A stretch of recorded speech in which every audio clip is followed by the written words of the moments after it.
They say a man reveals his true character not when he has everything, but when you have nothing left to offer him.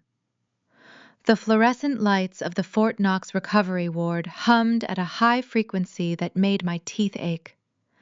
I had not felt my legs in 2 days.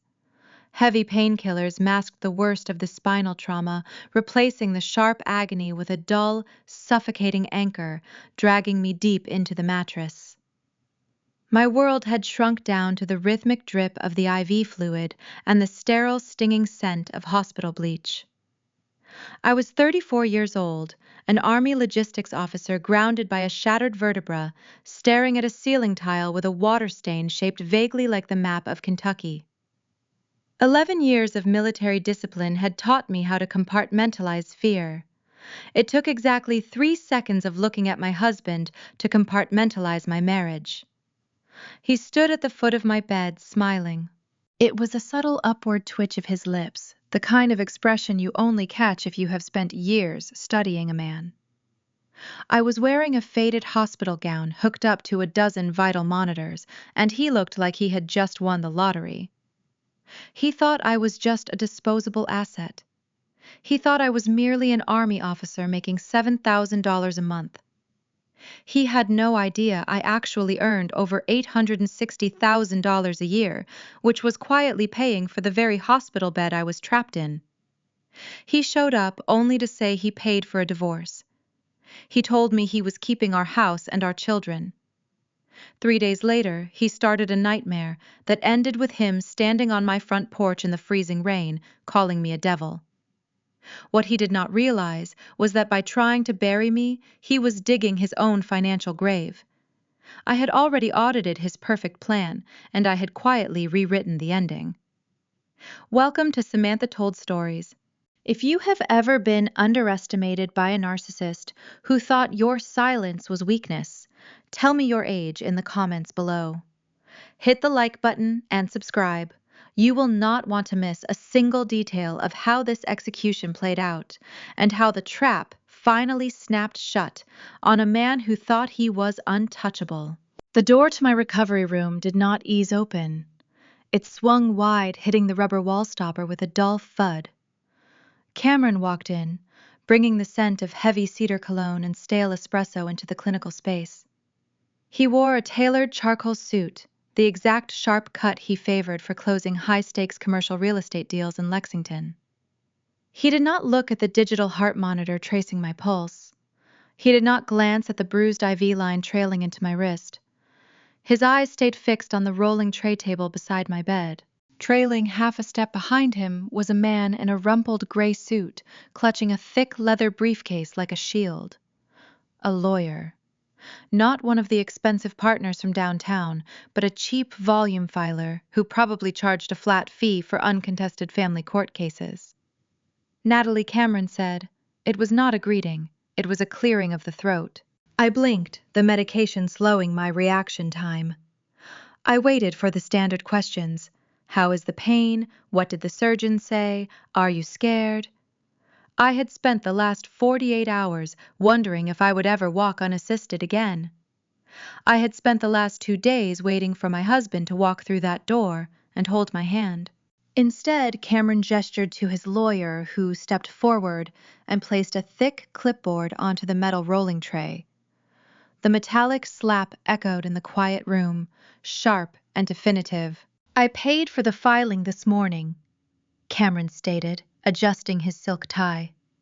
His voice was smooth, practiced, carrying the precise tone he used to lowball a desperate seller. "I am keeping the house. It is better for the kids to stay in their current school district given your physical condition. I am seeking primary custody." My throat felt like dry sand. I managed to turn my head slightly, feeling the stiff plastic neck brace bite into my jaw. I looked at the man I had married 6 years ago. His jaw was set tight, his posture rigid with a manufactured sense of superiority. He looked at the bed and saw a broken woman, a liability, holding back his social climb through the Kentucky bluegrass elite. "You will keep your military pay," he continued, looking down his nose. "$7,000 a month. It is a pathetic sum, but it should cover a small apartment once they discharge you. You will never recover financially from this divorce, Natalie, so let us not drag it out in court. You do not have the stamina." He reached into his breast pocket and retrieved a pen. It was a cheap gold-plated promotional giveaway from a local mortgage lender. The fake gold paint was already flaking near the cap. He uncapped it and dropped it onto the top sheet of the divorce petition. The ink tip dragged, leaving a faint, broken blue scratch near the signature line. "Sign it," he instructed, shifting his weight. He flicked his wrist, checking the time on his imported dive watch. He had somewhere else to be, someone else waiting. "We need to separate the assets before the end of the fiscal quarter. Hand over the remaining joint accounts and we can be done with this today." I stared at the cheap pen resting on the unforgiving white paper. My hands rested flat on the thin hospital blanket. They were bruised purple from constant blood draws. A normal reaction would be tears. A normal wife would scream, throw the clipboard across the room, and beg to know why her husband was discarding her hours after spinal surgery. But I did not feel normal. I felt a strange, cold calm washing over my chest. The heavy fog of the painkillers seemed to burn away, replaced by a razor-sharp clarity. Cameron always hated my military career. He hated the unglamorous uniforms, the unpredictable deployment schedules, and the lack of social prestige. In his world, success was measured by the square footage of your property and the brand of bourbon you poured for your guests. He spent our entire marriage trying to mold me into a silent, smiling accessory for his corporate dinners. When I refused to play the part, he simply stopped looking at me. Now he saw my injury as his ultimate exit strategy. I looked past him toward the small window overlooking the base. The sky outside was a flat, bruised gray. "You want the house?" I asked. My voice was raspy, barely louder than a whisper. He crossed his arms. "It makes the most logistical sense. You cannot navigate those stairs in a wheelchair, and the kids need stability." "You have always been too pragmatic to argue with facts, Natalie." His words were carefully chosen weapons disguised as logic. He was using my own pragmatism against me, framing his greed as an act of mercy for our children. He wanted me to believe he was doing me a favor by taking everything. "What about the savings?" I asked, keeping my gaze steady on his face. "The joint accounts will be split 60-40 in my favor," he replied, without hesitation. "I paid the down payment on the Lexington property. It is only fair." He was lying. The down payment came from a joint fund we built together, but I did not point that out. I watched his eyes dart toward the door, the telltale sign of a man running on a tight schedule. He was eager to leave this sterile room and return to the vibrant, wealthy facade he had carefully constructed. I shifted my focus to the lawyer standing silently in the corner. The man refused to make eye contact with me. He kept his gaze fixed on his scuffed dress shoes, clearly uncomfortable with the sheer cruelty of the situation. He knew this was an ambush. "Are you sure this is what you want, Cameron?" I asked. My tone held no anger. It was a simple data collection point, a final verification before I finalized my own internal calculations. He scoffed, a short, patronizing sound that echoed off the tiled walls. "Do not try to guilt-trip me, Natalie. We both know this marriage has been dead for 2 years. You are married to your logistics unit, and I need a partner who actually fits into my life. Just sign the papers. Let us walk away clean."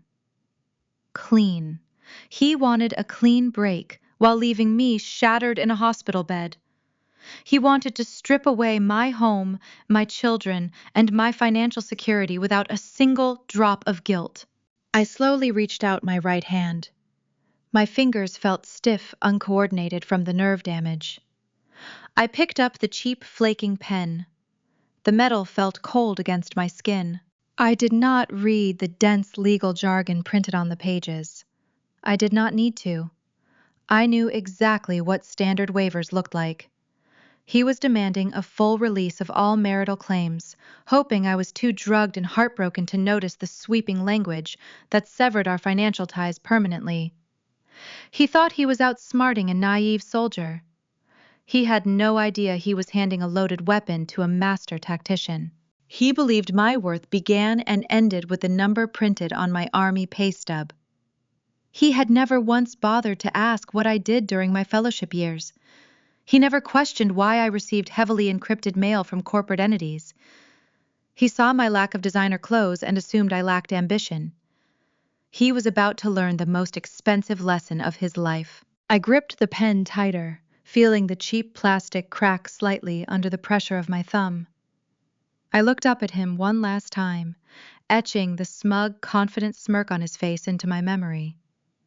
It was the face of a man who thought he had just won the game. I lowered my head and pressed the pen to the paper. The cheap pen scratched against the crisp paper. The sound was horribly loud in the sterile recovery room, echoing off the cold linoleum floor. Every instinct drilled into me during my years in uniform screamed at me to fight back. My chest tightened painfully. My breathing grew shallow and erratic. A normal person would rip the document to shreds. A normal wife would scream until her vocal cords bled, demanding to know why the man who vowed to protect her was discarding her hours after a surgeon drilled into her spine. The betrayal burned like battery acid in the back of my throat. I looked at the man who had shared my bed, who had held our two small children in his arms. Now he was treating me like a defective vehicle he was returning to the dealership. The physical pain radiating from my shattered vertebra throbbed in rhythm with my heartbeat. A slow, relentless drum of agony. But beneath that physical torture, a glacial calm began to spread through my veins. Emotion gets soldiers killed. Panic clouds the battlefield and leaves you blind to enemy movements. I closed my eyes for a fraction of a second, forcing the rising tide of panic down into a tight, dark box locked deep inside my mind. When I opened my eyes, I was no longer a discarded, heartbroken wife. I was a logistics tactician evaluating an enemy combatant on a volatile field. I dragged my gaze down the dense paragraphs of the separation agreement. Cameron and his discount lawyer had crafted a ruthless, predatory document. It demanded a mutual, permanent waiver of all marital assets, known and unknown. He wanted to sever every financial artery connecting us so I could never claim a single dime of his precious real estate commissions. He wanted the Lexington house, the joint savings, and the primary physical custody of our children. He was demanding a clean sweep. My eyes caught a specific subclause buried deep on page 3. It was a standard boilerplate paragraph, waiving rights to any retirement accounts, pensions, or separate corporate holdings. He had included it specifically to protect his own future investments and limited liability companies. He had no idea he had just handed me the exact armor I needed. If I signed this document as it was, the ironclad waiver would legally block him from ever touching my logistics algorithm. The algorithm running the largest bourbon distilleries in the state. The algorithm quietly funneling hundreds of thousands of dollars into a blind trust he knew nothing about. But there was a dangerous variable. If I signed the papers too easily, his predatory instincts would flare. Cameron was arrogant, but he possessed the cunning of a seasoned salesman. If I handed over the house and the kids without shedding a tear or throwing a punch, he would wonder what I was hiding. He would ask his lawyer to dig deeper into my background. I needed a decoy. I needed to feed his towering ego and give him a victory he could brag about to his friends. My hand hovered over the signature line, trembling just enough to sell the illusion of a broken, devastated woman. I let the cheap, gold-plated pen slip from my stiff fingers. It rolled across the tray, hitting the plastic edge with a quiet, hollow click. I looked up at Cameron, forcing my breathing to become ragged and uneven. "What about my pension?" I asked. My voice cracked perfectly, conveying a pathetic, desperate tone. Cameron frowned, a flicker of annoyance crossing his perfectly groomed features. "What about it?" he snapped. "I have spent 11 years building that army." "Retirement, Cameron," I pleaded, letting my voice waver.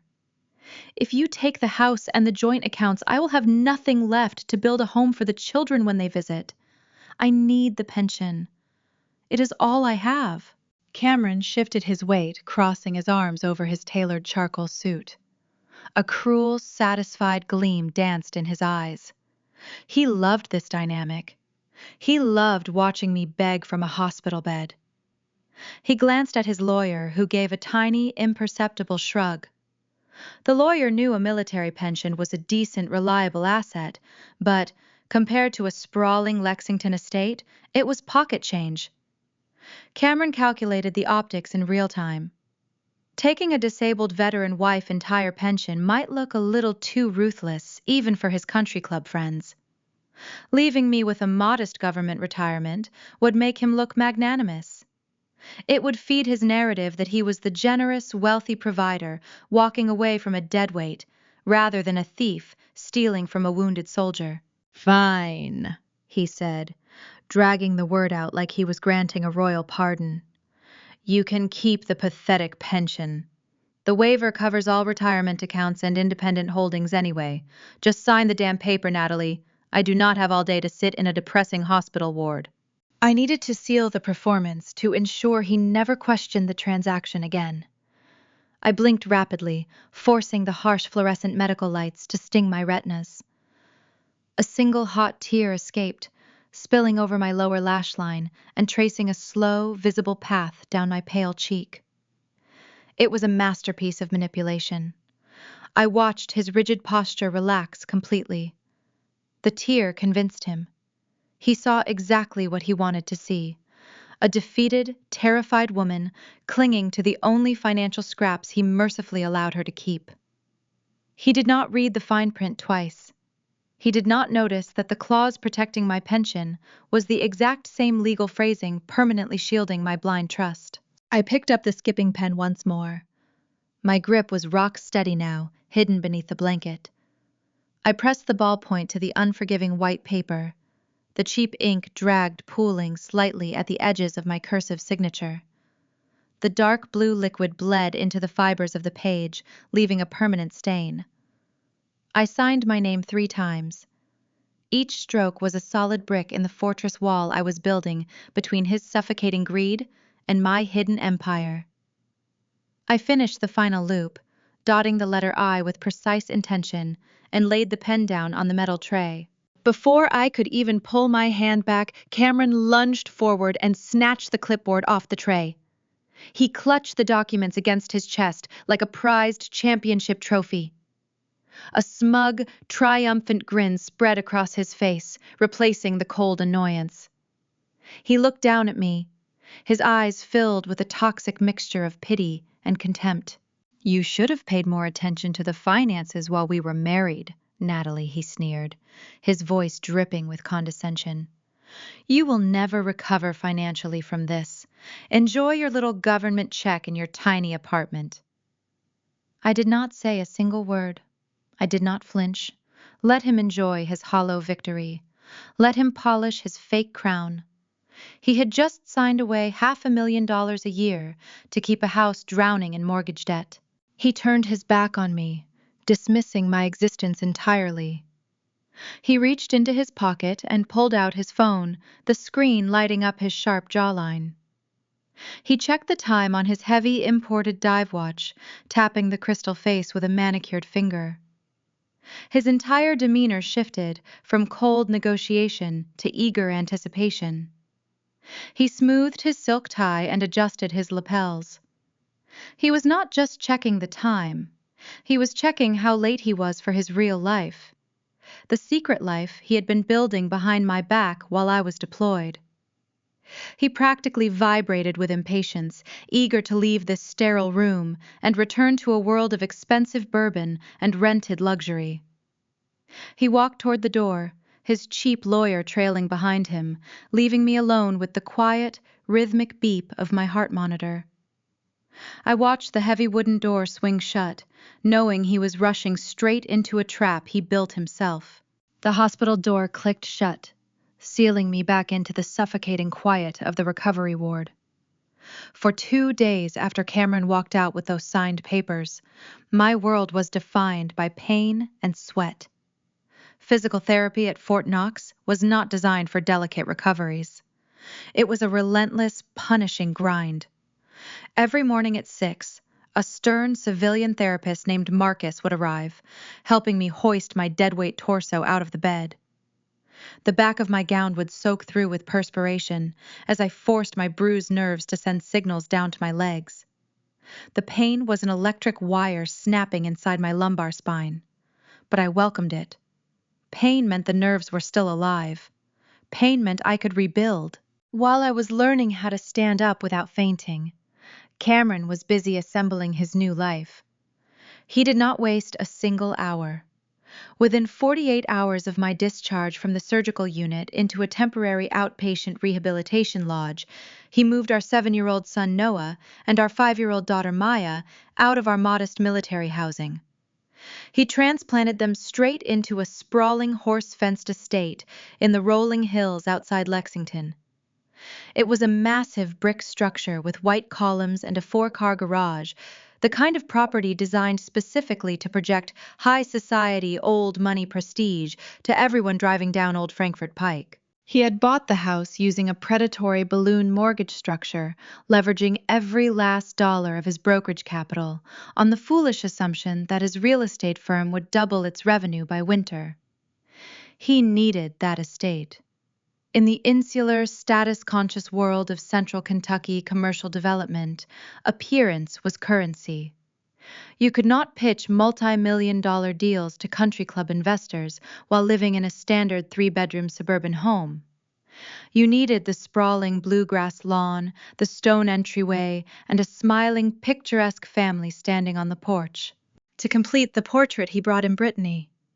She was 26, a junior marketing assistant he had met at a commercial development seminar in Louisville, who spent her days attempting to build a social media brand as a bourbon lifestyle influencer.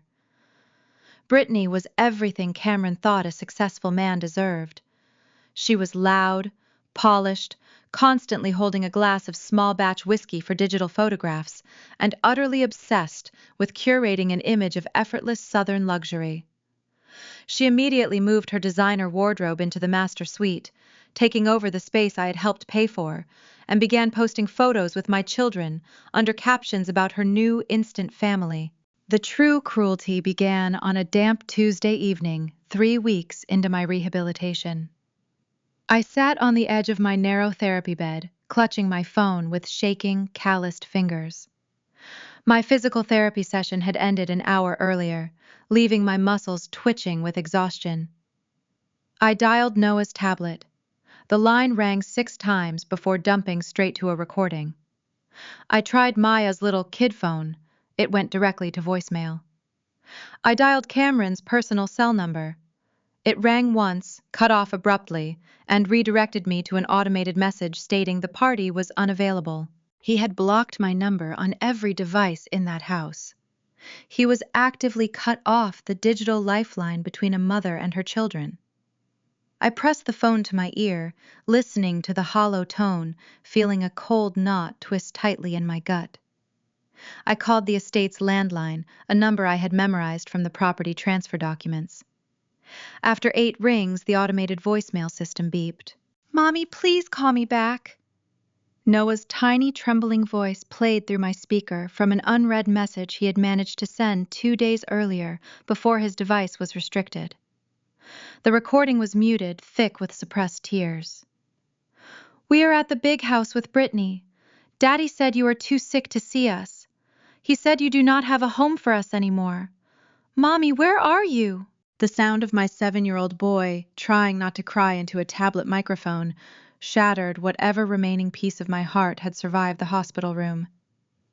I closed my eyes, resting my forehead against the cold metal bed frame. Cameron was not just taking the assets, he was weaponizing my physical recovery, constructing a careful, sinister narrative for our friends, the family court, and our own children.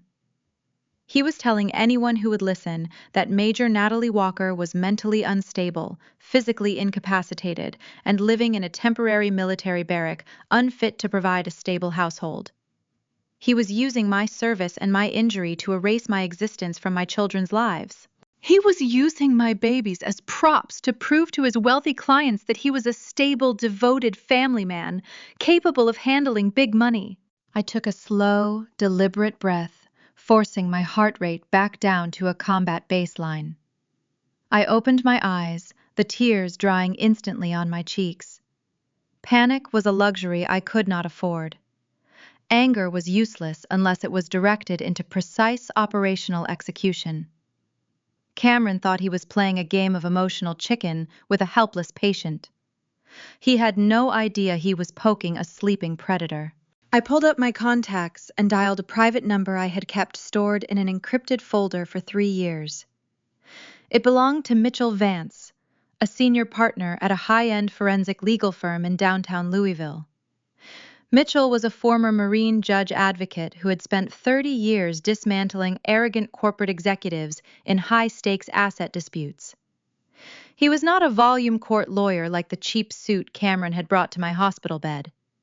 Mitchell charged $800 an hour, and he was worth every penny. "Mitchell?" I said, my voice dropping an octave, completely free of hesitation or tremor. "It is Natalie." "Natalie," Mitchell replied, his deep, gravelly voice instantly cutting through the noise in my mind. "I heard about the training accident at Fort Knox. How is the spine?" "I am standing," I answered flatly, "but my husband just blocked my calls to my children. He has them at a mortgaged estate in Lexington with his mistress. He thinks I am broke, trapped in a hospital and unable to fight back." Mitchell let out a low, dry chuckle that held no humor. "A classic mistake. The loud ones always think a quiet woman is a helpless woman." "What do you need me to do, Major?" "I need you to draft the formal response to his divorce petition," I instructed, leaning back against the wall, watching the rain strike the window pane. "Let him keep believing he won the house. Let him think the custody arrangement is settled. I want you to initiate a quiet, deep-dive surveillance on every single one of his commercial real estate entities, his personal loan applications, and his tax filings for the last 3 years. Do not flag his attorney, just gather the data." "Consider it done," Mitchell said. "But Natalie, if he has the kids, we need to file an emergency motion for visitation." "Not yet," I replied, staring at my reflection in the dark window. "A standard visitation battle in family court will just give him a platform to play the victim. He wants a public fight, so he can show off his big house and his new girlfriend to the judge. I am going to let him dig his own hole until the dirt collapses on his head. I want him completely comfortable. I want him to feel untouchable." I hung up the phone and set it on the nightstand. Cameron's grand facade was impressive on the surface, but I had spent years analyzing logistics and supply chains. I knew how to spot a failing infrastructure before the walls actually collapsed. Cameron's entire lifestyle was built on paper-thin leverage. His sprawling estate was tied to an adjustable-rate mortgage that was due to reset in 6 months. His luxury European SUV, the dark blue vehicle he drove to country club dinners to prove he had arrived, was a short-term commercial lease with exorbitant mileage penalties. In fact, 2 weeks before my injury, while driving that very same SUV to a grocery store, I had noticed the bright amber check engine light glowing quietly on his digital dashboard. When I pointed it out to him, Cameron had carelessly brushed my hand away, muttering that it was just a faulty sensor he did not have time to fix. That glowing warning light was the perfect metaphor for his entire existence, a persistent, dangerous flaw buried deep beneath a glossy, expensive exterior, ignored out of pure, blinding arrogance.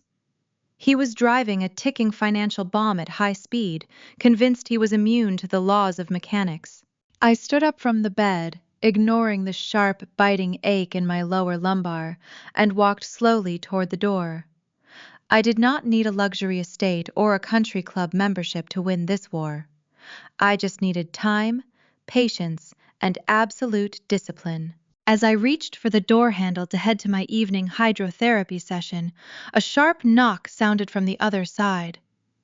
A young, uniformed military mail clerk was standing in the corridor, holding a heavy, oversized cardboard envelope sealed with red security tape. "Major Walker," the private said, snapping a quick, respectful hand salute. "Express courier delivery from the State Corporate Registry Office in Frankfurt. It was marked urgent and personal." I returned the salute, took the heavy package, and stepped back into my room. I sat down at the small wooden desk, pulling a pocket knife from my jacket to slice open the reinforced tape. Inside was not a legal notice or a court summons. It was a thick, leather-bound financial ledger, stamped with a confidential seal, accompanied by a single typed cover letter from my grandfather's primary estate trustee. I pulled the ledger out the cold leather smooth beneath my fingertips and opened the first page. The numbers printed across the ledger columns made Cameron's entire real estate portfolio look like a child's pocket money. The fuse was officially lit. I stared at the numbers printed across the crisp parchment pages of the ledger. The ink was dark and precise, detailing quarterly deposits that defied standard comprehension. Sitting in the sterile quiet of my military rehabilitation room, the contrast felt surreal. The rough military blankets and the stark linoleum floors offered no hint of the fortune documented in my hands. I reached beneath the narrow metal bed frame and retrieved my personal effects locker, pulling out a battered, unbranded leather briefcase. The leather was scuffed at the corners, worn smooth by years of travel across hostile overseas deployments. It looked like an ordinary satchel a junior accountant might carry on a commuter train. It held no designer logos or flashy hardware. Inside that unremarkable satchel rested the master legal blueprints to an invisible empire. Looking at the worn leather triggered a vivid memory of my grandfather, Elias Walker. He was a man carved out of Appalachian limestone, holding a backbone forged in the deep shafts of the eastern Kentucky coalfields. He spent 40 years breathing silica dust and diesel exhaust, never once wearing a tailored suit or a silk tie. His hands were permanently stained with black soot, gripping a dented steel lunchbox every morning before the sun rose. When the local mining company tried to buy his small patch of useless scrubland for pennies, he quietly refused. He knew what they did not. He knew the land sat directly above a highly lucrative natural gas reservoir. He leased the drilling rights through a series of anonymous holding companies, turning his barren acreage into a staggering fortune. Yet he never changed his lifestyle. He died a multimillionaire, but he drove a rusted Ford pickup truck until the engine finally seized. I remember sitting on his wooden porch, watching the fireflies light up the humid summer evening. He was whittling a piece of pine bark with a pocket knife. "The loudest man in the room is always the weakest Natalie," he told me, his voice rough like crushed gravel. "Fools buy shiny things to prove they exist because they have nothing solid holding them up. They scream for attention because they are hollow inside. Real power operates in the dark." I carried his philosophy into my military career, treating camouflage as a financial strategy rather than just a combat uniform. I lived on my standard officer pay, ignoring the staggering wealth accumulating in my name. I lived minimally because true freedom is the ability to walk away from any table without anyone knowing what you hold in your pocket. Taking his lessons to heart, I did not just inherit money. I multiplied it using the exact skills the Army taught me. The military runs on the science of logistics. Moving rations, heavy ammunition, and sensitive medical supplies across hostile, unpredictable terrain requires flawless routing and pristine timing. A single delay in a supply chain can cost lives. During my deployments, I spent my downtime staring at glowing laptop screens in canvas tents, analyzing freight optimization and predictive weather modeling.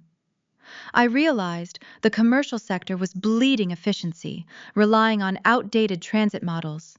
I translated military precision into a commercial software architecture. I wrote an automated routing algorithm specifically tailored for heavy industrial freight. Kentucky economy bleeds bourbon and burns coal. Distilleries moving thousands of heavy oak barrels and mining hubs transporting tons of raw material lose millions of dollars every year to transit waste, idle engine times, and inefficient highway routing. My algorithm solved their bleeding. It integrated real-time traffic variables, weight distribution metrics, and predictive delay models to shave 14% off their annual transit costs. Knowing the corporate world would try to steal the intellectual property from a young female soldier, I patented the core code under an anonymous corporate entity.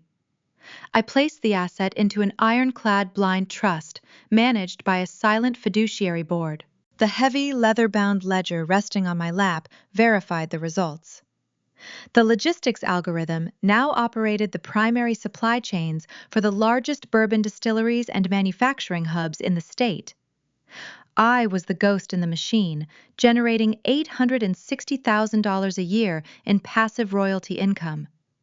Every 90 days, without me having to attend a single board meeting or wear a corporate suit, a fortune was quietly deposited into my secure accounts. Cameron lived his entire life chasing the exact men who unknowingly worked for me. The dramatic irony of our marriage was a bitter, quiet comedy I watched unfold for years. Cameron was desperate for the approval of the Lexington elite. He rented luxury European vehicles and purchased exorbitant country club memberships solely to secure dinner reservations near the executives of Maker Trace Distillery and the Blackwood Coal Consortium. He spent thousands of dollars trying to charm his way into their inner circle, begging them for commercial real estate contracts. He was desperately kissing the rings of the very executives who signed heavy royalty checks to my trust every single quarter. Whenever Cameron dragged me to those elite corporate dinners, I wore simple, unbranded dresses. I sat quietly, sipping water, while he boasted about his minor real estate victories. He constantly apologized to his wealthy clients for my boring military career, telling them I just did not understand the nuances of high-level commerce. The CEOs he worshipped would nod politely at him, while secretly utilizing my proprietary software to keep their companies afloat. If Cameron knew the quiet woman he treated like a peasant held the keys to the kingdom he worshipped, his fragile mind would fracture into dust.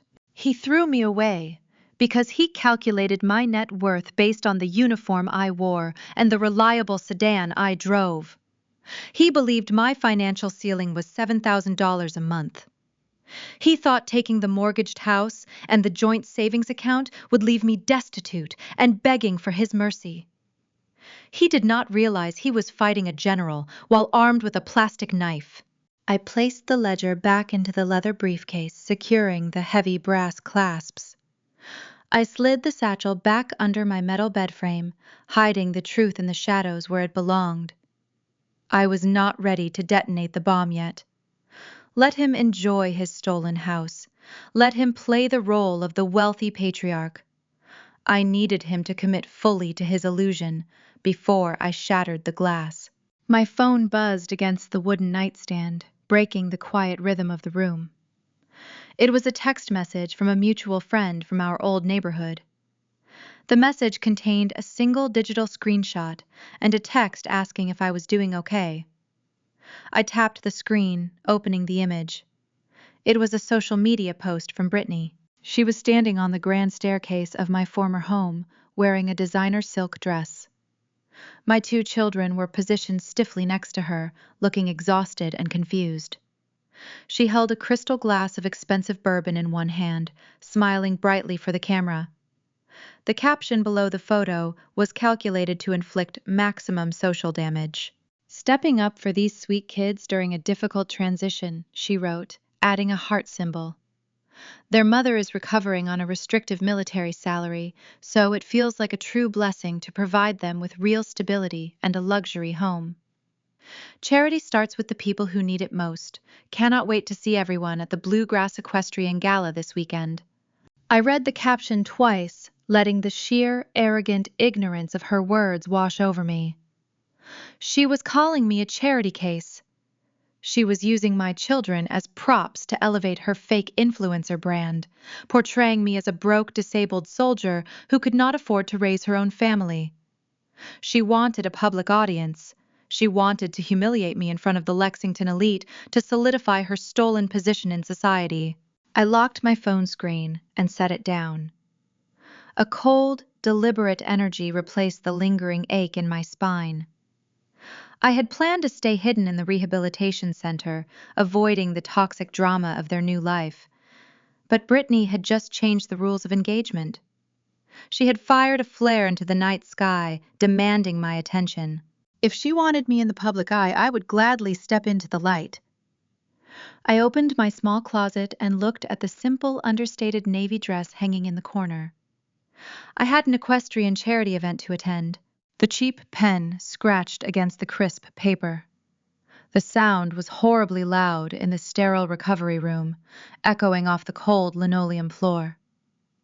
Every instinct drilled into me during my years in uniform screamed at me to fight back. My chest tightened painfully. My breathing grew shallow and erratic. A normal person would rip the document to shreds. A normal wife would scream until her vocal cords bled, demanding to know why the man who vowed to protect her was discarding her hours after a surgeon drilled into her spine. The betrayal burned like battery acid in the back of my throat. I looked at the man who had shared my bed, who had held our two small children in his arms.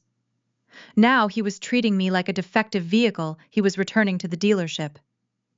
The physical pain radiating from my shattered vertebra throbbed in rhythm with my heartbeat. A slow, relentless drum of agony. But beneath that physical torture, a glacial calm began to spread through my veins. Emotion gets soldiers killed. Panic clouds the battlefield and leaves you blind to enemy movements. I closed my eyes for a fraction of a second, forcing the rising tide of panic down into a tight, dark box locked deep inside my mind. When I opened my eyes, I was no longer a discarded, heartbroken wife. I was a logistics tactician evaluating an enemy combatant on a volatile field. I dragged my gaze down the dense paragraphs of the separation agreement. Cameron and his discount lawyer had crafted a ruthless, predatory document. It demanded a mutual permanent waiver of all marital assets, known and unknown. He wanted to sever every financial artery connecting us, so I could never claim a single dime of his precious real estate commissions. He wanted the Lexington house, the joint savings, and the primary physical custody of our children. He was demanding a clean sweep. My eyes caught a specific subclause buried deep on page 3.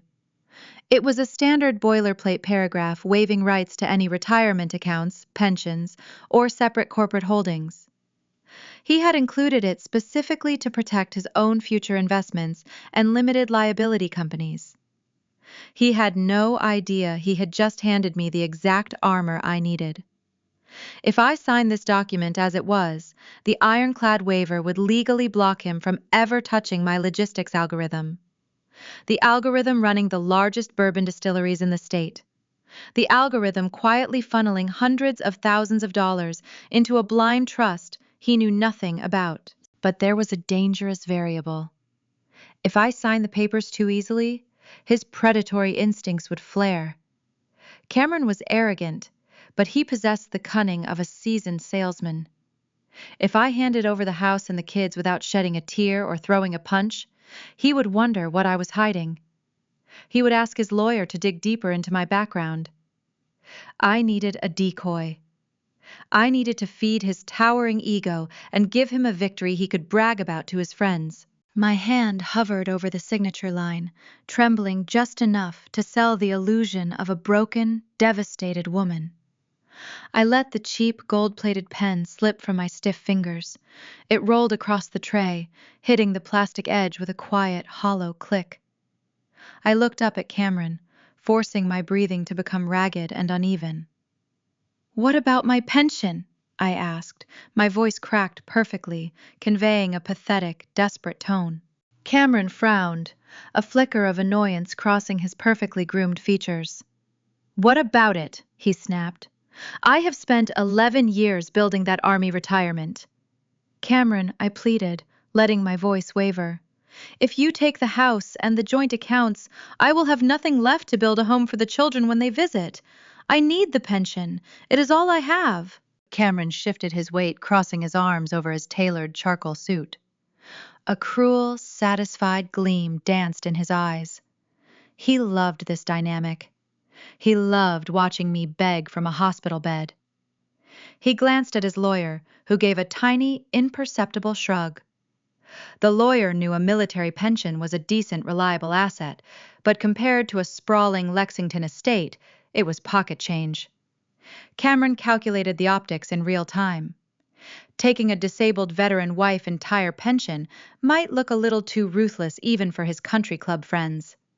Leaving me with a modest government retirement would make him look magnanimous. It would feed his narrative that he was the generous, wealthy provider walking away from a deadweight rather than a thief stealing from a wounded soldier. "Fine," he said, dragging the word out like he was granting a royal pardon. "You can keep the pathetic pension. The waiver covers all retirement accounts and independent holdings anyway. Just sign the damn paper, Natalie. I do not have all day to sit in a depressing hospital ward." I needed to seal the performance to ensure he never questioned the transaction again. I blinked rapidly, forcing the harsh fluorescent medical lights to sting my retinas. A single hot tear escaped, spilling over my lower lash line and tracing a slow, visible path down my pale cheek. It was a masterpiece of manipulation. I watched his rigid posture relax. The tear convinced him. He saw exactly what he wanted to see. A defeated, terrified woman clinging to the only financial scraps he mercifully allowed her to keep. He did not read the fine print twice. He did not notice that the clause protecting my pension was the exact same legal phrasing permanently shielding my blind trust. I picked up the skipping pen once more. My grip was rock steady now, hidden beneath the blanket. I pressed the ballpoint to the unforgiving white paper. The cheap ink dragged pooling slightly at the edges of my cursive signature. The dark blue liquid bled into the fibers of the page, leaving a permanent stain. I signed my name 3 times.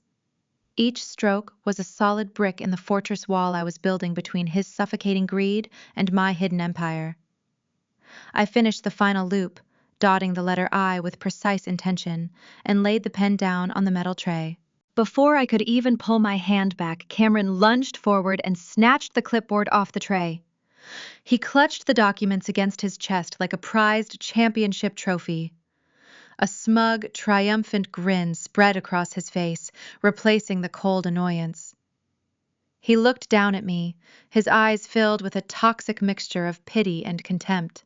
"You should have paid more attention to the finances while we were married, Natalie," he sneered, his voice dripping with condescension.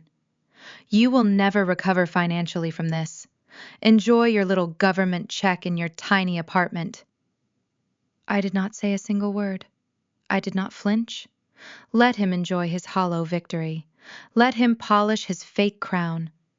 He had just signed away $500,000 a year to keep a house drowning in mortgage debt. He turned his back on me, dismissing my existence entirely. He reached into his pocket and pulled out his phone, the screen lighting up his sharp jawline. He checked the time on his heavy imported dive watch, tapping the crystal face with a manicured finger. His entire demeanor shifted from cold negotiation to eager anticipation. He smoothed his silk tie and adjusted his lapels. He was not just checking the time. He was checking how late he was for his real life, the secret life he had been building behind my back while I was deployed. He practically vibrated with impatience, eager to leave this sterile room and return to a world of expensive bourbon and rented luxury. He walked toward the door, his cheap lawyer trailing behind him, leaving me alone with the quiet, rhythmic beep of my heart monitor. I watched the heavy wooden door swing shut, knowing he was rushing straight into a trap he built himself. The conference room on the 40th floor of the Louisville Legal District smelled of lemon polish and expensive leather. Rain lashed against the floor-to-ceiling windows, blurring the city skyline into a gray, smeared painting. I sat upright in a high-backed chair. My spine still ached, a dull, persistent throb radiating down my lower back, but I kept my posture rigid. I wore a tailored black blazer and a simple silk blouse, projecting the exact image of a disciplined soldier reporting for a final briefing. Across the wide expanse of polished mahogany sat Cameron. He was vibrating with restless energy, tapping a silver pen against his legal pad. Next to him sat his discount attorney, a man who looked like he had barely survived the morning commute. His collar was frayed, and he kept wiping his forehead with a crumpled tissue. To my right sat Mitchell Vance. Mitchell did not fidget. 30 years as a Marine judge advocate had carved him out of granite. He understood that in any negotiation, silence was the heaviest weapon you could deploy. He let Cameron tap his pen. He let the quiet stretch until the ambient hum of the air conditioning felt deafening. "Can we expedite this process?" Cameron finally snapped, breaking the silence. "I have a site tour for a new commercial development in an hour. We already agreed on the broad strokes at the hospital. Natalie keeps her pension, I keep the primary estate and the physical custody schedule. The rest is just paperwork." Mitchell slowly opened a thick manila folder. He did not rush. He withdrew the finalized settlement agreement, smoothing the crisp pages with a deliberate hand. "It is never just paperwork, Mr. Walker," Mitchell replied, his gravelly voice carrying a quiet, lethal authority. "These documents dictate the permanent financial architecture of your future. We need to ensure every clause reflects your specific demands." Cameron let out a sharp sigh of profound annoyance. "My demands are simple. I want a clean break. I am building a real estate portfolio that will redefine the Lexington market. I have elite investors trusting me with their capital. I cannot have an ex-wife popping out of the woodwork 5 years from now, demanding a slice of my equity just because she feels entitled to my success." He leaned forward, resting his elbows on the mahogany table. He looked at me with a mixture of pity and triumph. "You are walking away with your government retirement, Natalie. That is more than fair. I am taking the risk, I am building the empire, and I am raising the children in a proper environment. You get to live a quiet life without the stress of managing real wealth." I kept my expression blank. I did not blink. I let him weave his own narrative, constructing a fictional reality where he was the benevolent titan of industry and I was the fragile dependent. Mitchell turned to page 14 of the settlement. He placed a steady finger on a dense block of text. "Let us review subsection 4, paragraph B," Mitchell said. "You instructed your counsel to insert a highly specific, irrevocable mutual waiver of all future financial claims.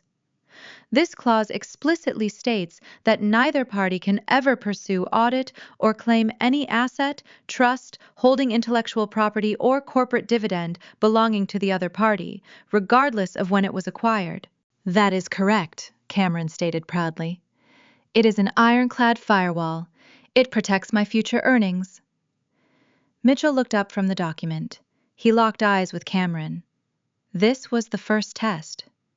"Are you certain you want this exact phrasing, Mr. Walker? A mutual waiver means it swings both ways.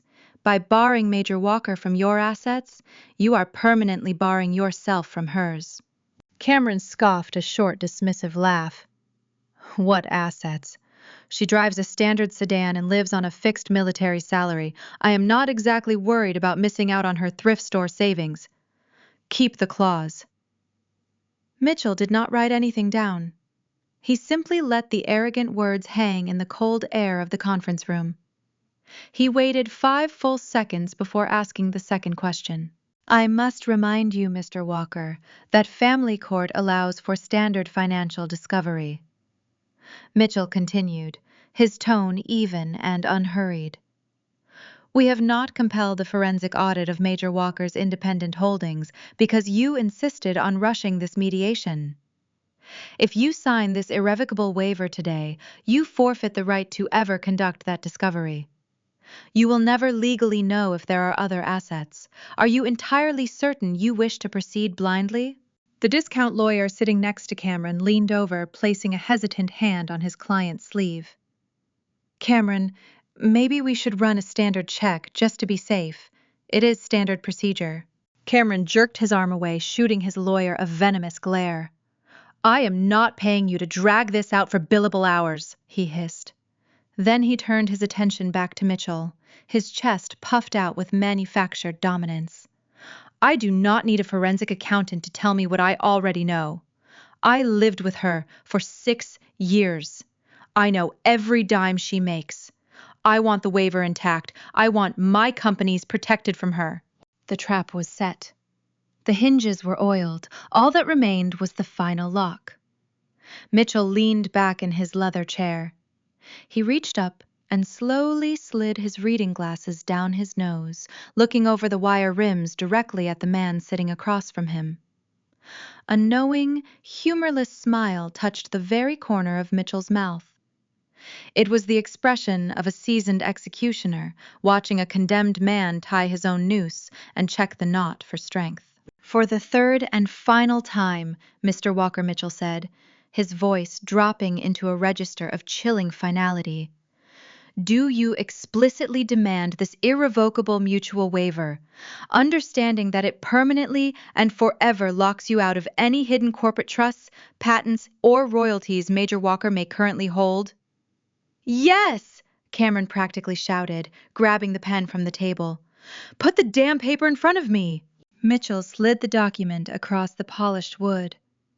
Cameron did not even glance at the paragraphs. He signed his name with a series of frantic, sharp strokes, pressing so hard the pen indented the mahogany beneath the paper. He flipped to the next page and signed again.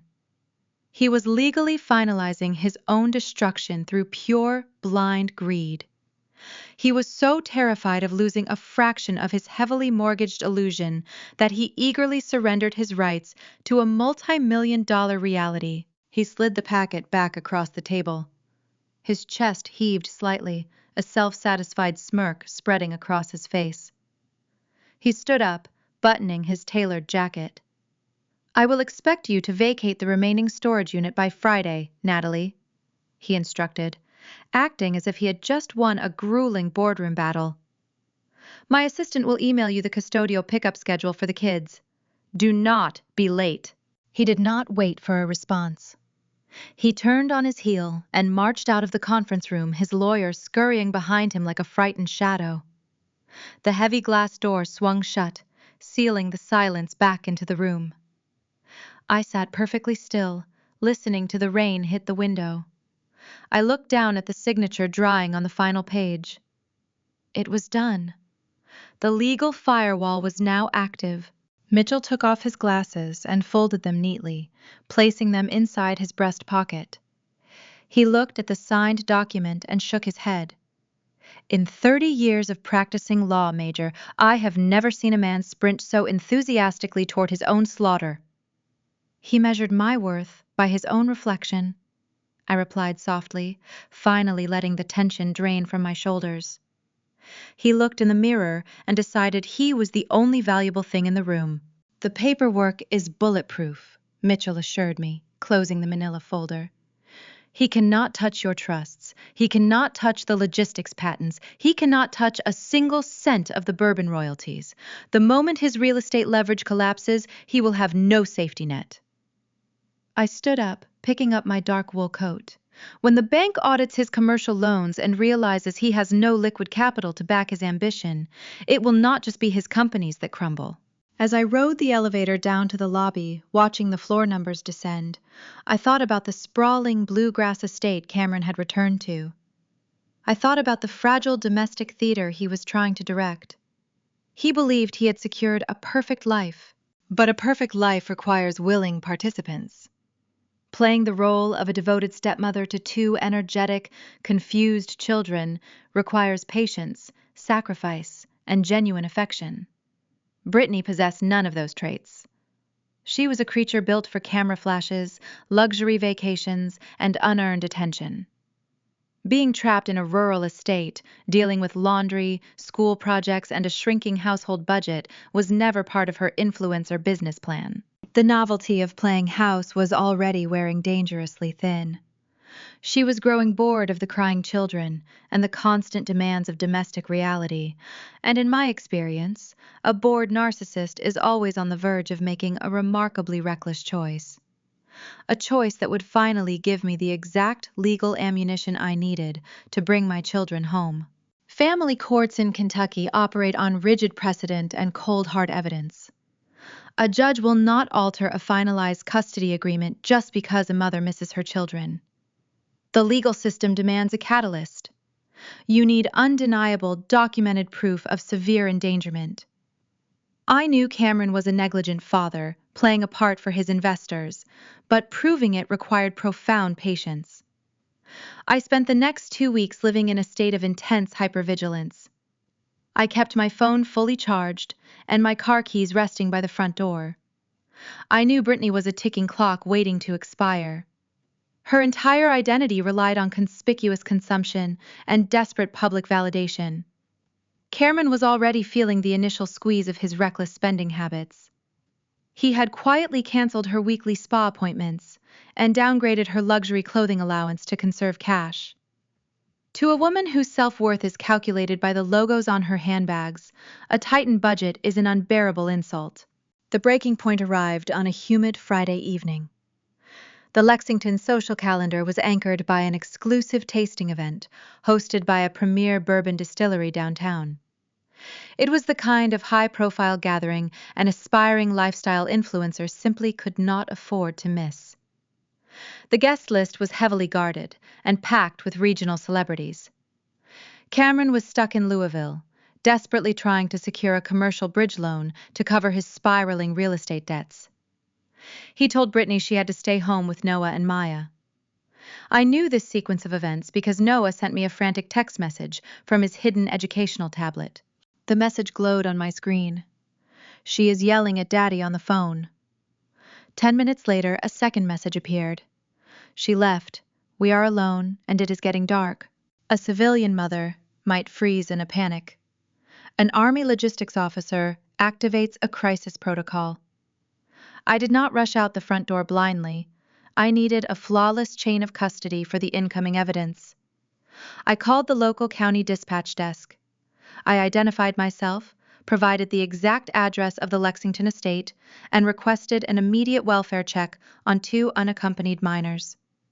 I informed the dispatcher that the children were 7 and 5 years old. Then I called Mitchell.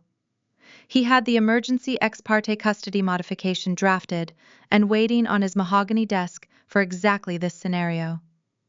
A judge signs an ex parte order when children face immediate physical danger.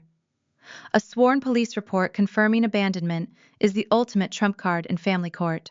Within 4 minutes, the legal machinery was moving. I grabbed my coat and walked out to my reliable sedan. The engine turned over with a quiet, steady hum. I navigated the winding 2-lane roads leading out to the bluegrass horse country, keeping my speed exactly at the legal limit. Getting pulled over for reckless driving would jeopardize the mission. I treated the dark highway like a supply route, maintaining total situational awareness. When I pulled up to the sprawling brick estate, the flashing blue and red lights of a county sheriff cruiser were already reflecting off the tall white columns. The grand facade looked sinister and hollow in the twilight. I parked my modest vehicle behind the police cruiser. 2 uniformed deputies were standing on the broad front porch, talking to a tearful Noah through the heavy glass panels of the front door. I approached the officers, presenting my military identification and my state driver's license. I kept my voice level and factual, suppressing the maternal urge to scream. "I am the biological mother," I stated. "I requested the welfare check. Their father is out of town, and his girlfriend abandoned them to attend a liquor tasting downtown." The older deputy nodded grimly, verifying my credentials. He turned and asked Noah to unlock the heavy deadbolt. The thick oak door swung inward. Noah and Maya stood in the cavernous foyer, looking incredibly small and terrified. The massive house smelled of expensive scented candles and spilled wine. There was no warmth in the architecture or the furnishings. It was a sterile showroom designed to impress strangers. I knelt on the cold hardwood floor, opening my arms. They ran into my embrace, burying their faces in my wool coat. I did not cry. I did not offer empty platitudes. I simply told them we were going home. As I stood up, keeping my children safely tucked behind my legs, a loud engine roared up the long paved driveway. Brittany slammed her European sports car into park, hitting the concrete curb hard. She stumbled out of the driver's seat, wearing a sequined cocktail dress and holding a designer clutch. Her eyes were wide with panic and fueled by expensive alcohol. She had seen the flashing police lights and rushed back, hoping to beat the consequences. "What is going on here?" she shrieked, stumbling over her own high heels as she marched toward the porch. "Why are the police at my house? I did not engage. I did not shout. I placed myself firmly between her and my children, creating an impenetrable physical barrier." The older deputy stepped forward, raising a stern hand to halt her erratic advance. "Ma'am, you left 2 young children unsupervised for over 2 hours?" he informed her, his tone thick with professional disgust. "The biological mother is taking physical custody. We are filing an official child endangerment report with State Protective Services." Brittany gaped like a stranded fish. The alcohol-fueled bravado evaporated, leaving only ugly desperation. She pointed a trembling manicured finger at me. "You called the cops on me, you vindictive witch!" she slurred, her voice echoing off the brick walls. "Cameron is going to destroy you for this." I ignored her completely. A screaming match is a tactical error that only validates an irrational opponent. Engaging with a drunk narcissist yields no strategic advantage. I turned my back on her hollow threats and guided my children toward my waiting car. We walked down the driveway, leaving the chaotic scene behind. We reached the passenger side of my sedan. I opened the heavy steel door. Maya climbed into her safety seat without making a sound, clutching a small, stuffed bear. I looked down at Noah. He was reaching for the door. I watched a child's small, shaking hand grip the door handle of my car. His knuckles were pale tight with lingering fear from the dark, empty house. I placed my hand gently over his warm skin, stopping the tremor. "You are safe now," I whispered, holding his gaze. "No one is ever leaving you alone again." He nodded once, a silent little soldier trusting his commander. I closed the door, sealing them inside a secure, reliable environment.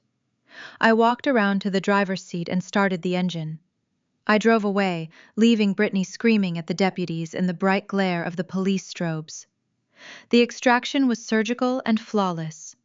By Monday morning, a family court judge would review the police report and grant me full physical custody, citing severe criminal negligence. Cameron would lose his ultimate leverage and his picture-perfect family illusion.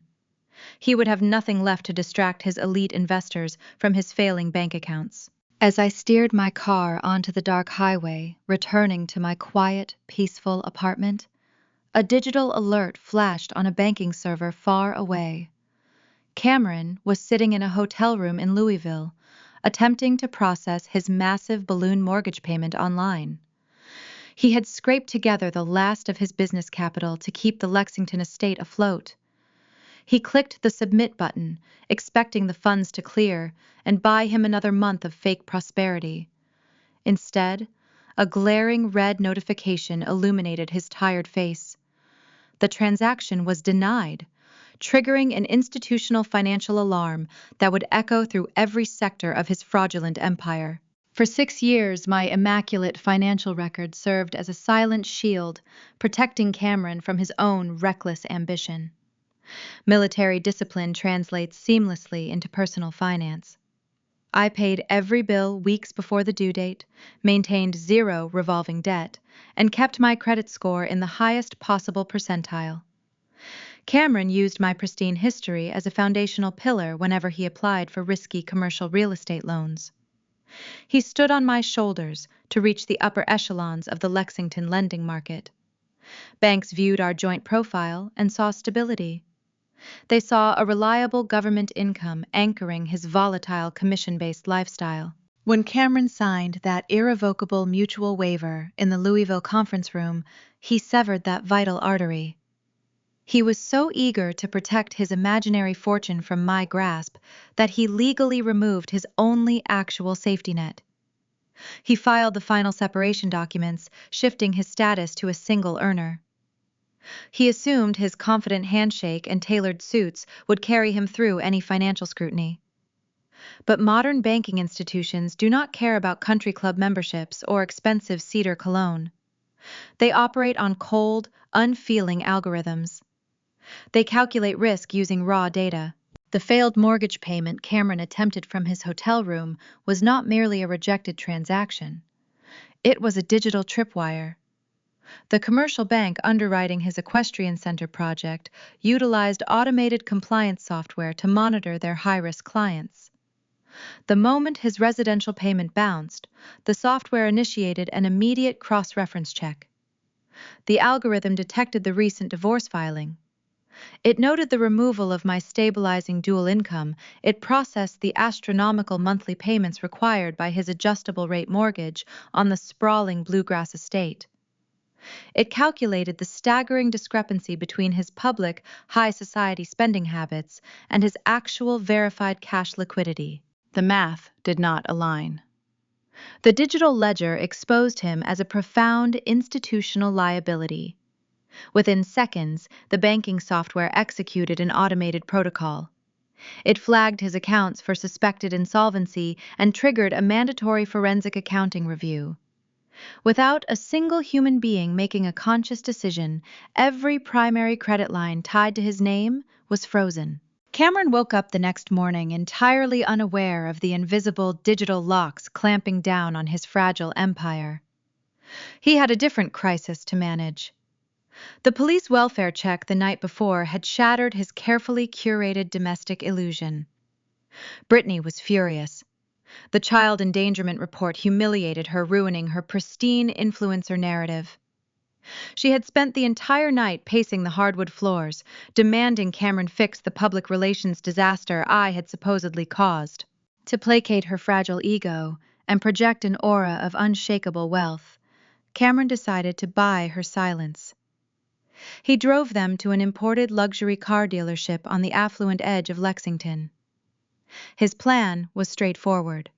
He would trade in the leased European SUV with the persistent engine warning light and secure a brand new imported convertible for Brittany. A shiny metal bandage to cover a gaping wound. The dealership's showroom was a pristine temple of gleaming chrome and polished tile. Cameron felt comfortable in this environment. It was a space designed to stroke the egos of wealthy men. He sat in the plush leather chair inside the glass-walled finance office, sipping complimentary sparkling water. Brittany wandered the showroom floor, taking digital photographs of steering wheels and custom rims for her online audience. Cameron smiled at the finance manager, projecting total ease. He handed over his elite platinum credit card to cover the hefty down payment on the new lease.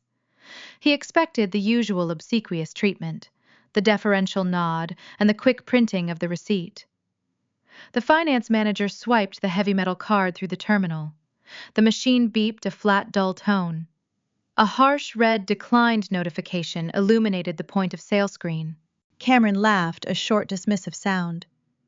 He told the manager it was likely a fraud alert, triggered by the unusually large transaction amount. He reached into his designer wallet and extracted a second card.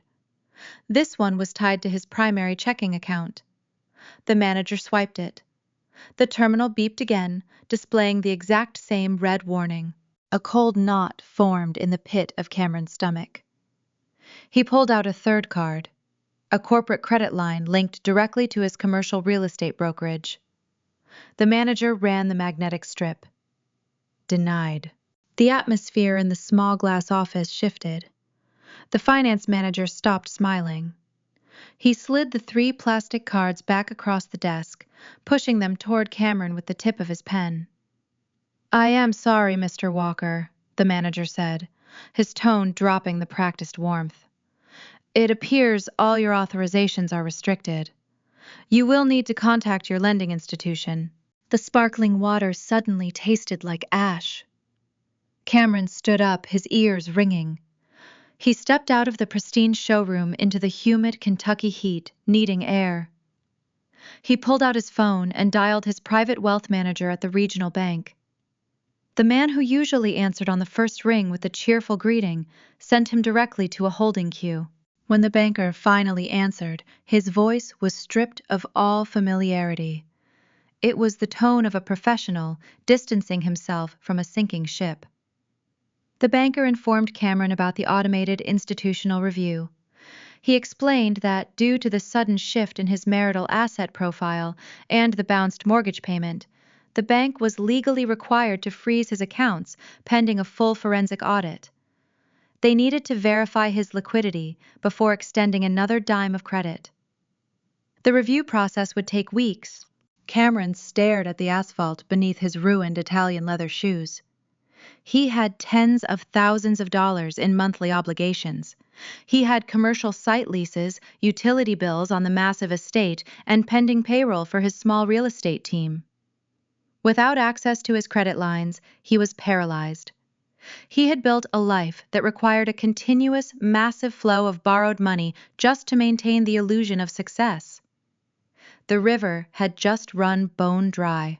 He ended the call and walked slowly back into the air-conditioned showroom. The crushing weight of his reality was beginning to fracture his manufactured confidence. He needed time to think. He needed to devise a strategy to unfreeze his accounts before his elite investors discovered the truth. Brittany intercepted him before he could reach the finance office. She did not notice his pale face or his trembling hands. She was oblivious to the financial guillotine hovering over his neck. She thrust a glossy embossed brochure against his chest. She pointed to a photograph of a pristine white sand beach. "We need to secure the venue today, Cameron," she declared, her voice carrying across the quiet showroom. "The child welfare disaster last night ruined my engagement aesthetic. I need positive content." "The event coordinator for the private island resort needs a $70,000 cash deposit for our destination wedding by Friday, or we lose our reservation." Cameron stared at the brochure. He did not have $70 in accessible liquid cash, let alone $70,000. The trap he had so eagerly demanded in the Louisville mediation room was now suffocating him. He was trapped in a luxury dealership with a demanding parasite feeding on an empty host. Cameron managed to drag Brittany out of the imported car dealership using a fabricated excuse about a wire transfer delay and an incompetent banking representative. He promised the manager he would return the following morning with a certified cashier check to finalize the paperwork. Brittany did not speak a single syllable during the entire drive back to the Bluegrass estate. She sat in the passenger seat of the failing European sports utility vehicle, staring out the window at the rolling Kentucky hills. Her silence was not born of understanding or patience. It was the calculated quiet of a predator evaluating a wounded host. They walked through the heavy front doors into the cavernous foyer. The sprawling brick house felt entirely different now. When my children were trapped inside its walls, their anxious energy filled the vast rooms, providing a semblance of life. Now the space was hollow. It was a sterile cavern, echoing with unspoken resentment and mounting panic. Cameron walked straight toward the custom chef kitchen, avoiding Brittany's cold glare. He desperately needed a drink to steady his trembling hands and quiet his racing mind. He reached for the polished mahogany liquor cabinet, expecting to pour a glass of his prized vintage bourbon. He stopped, his hand hovering over the crystal decanters. He realized with a sickening jolt that he could not afford to replace a $200 bottle of liquor. Instead, his gaze fell upon the central island. Resting on the pristine marble counter was a discarded, half-empty bottle of cheap discount wine. Brittany had purchased it from a corner gas station on her way back from the disastrous child welfare encounter the night before. The ugly paper label was peeling at the edges. It was a stark, undeniable symbol of their decaying reality, resting right on top of their fabricated luxury.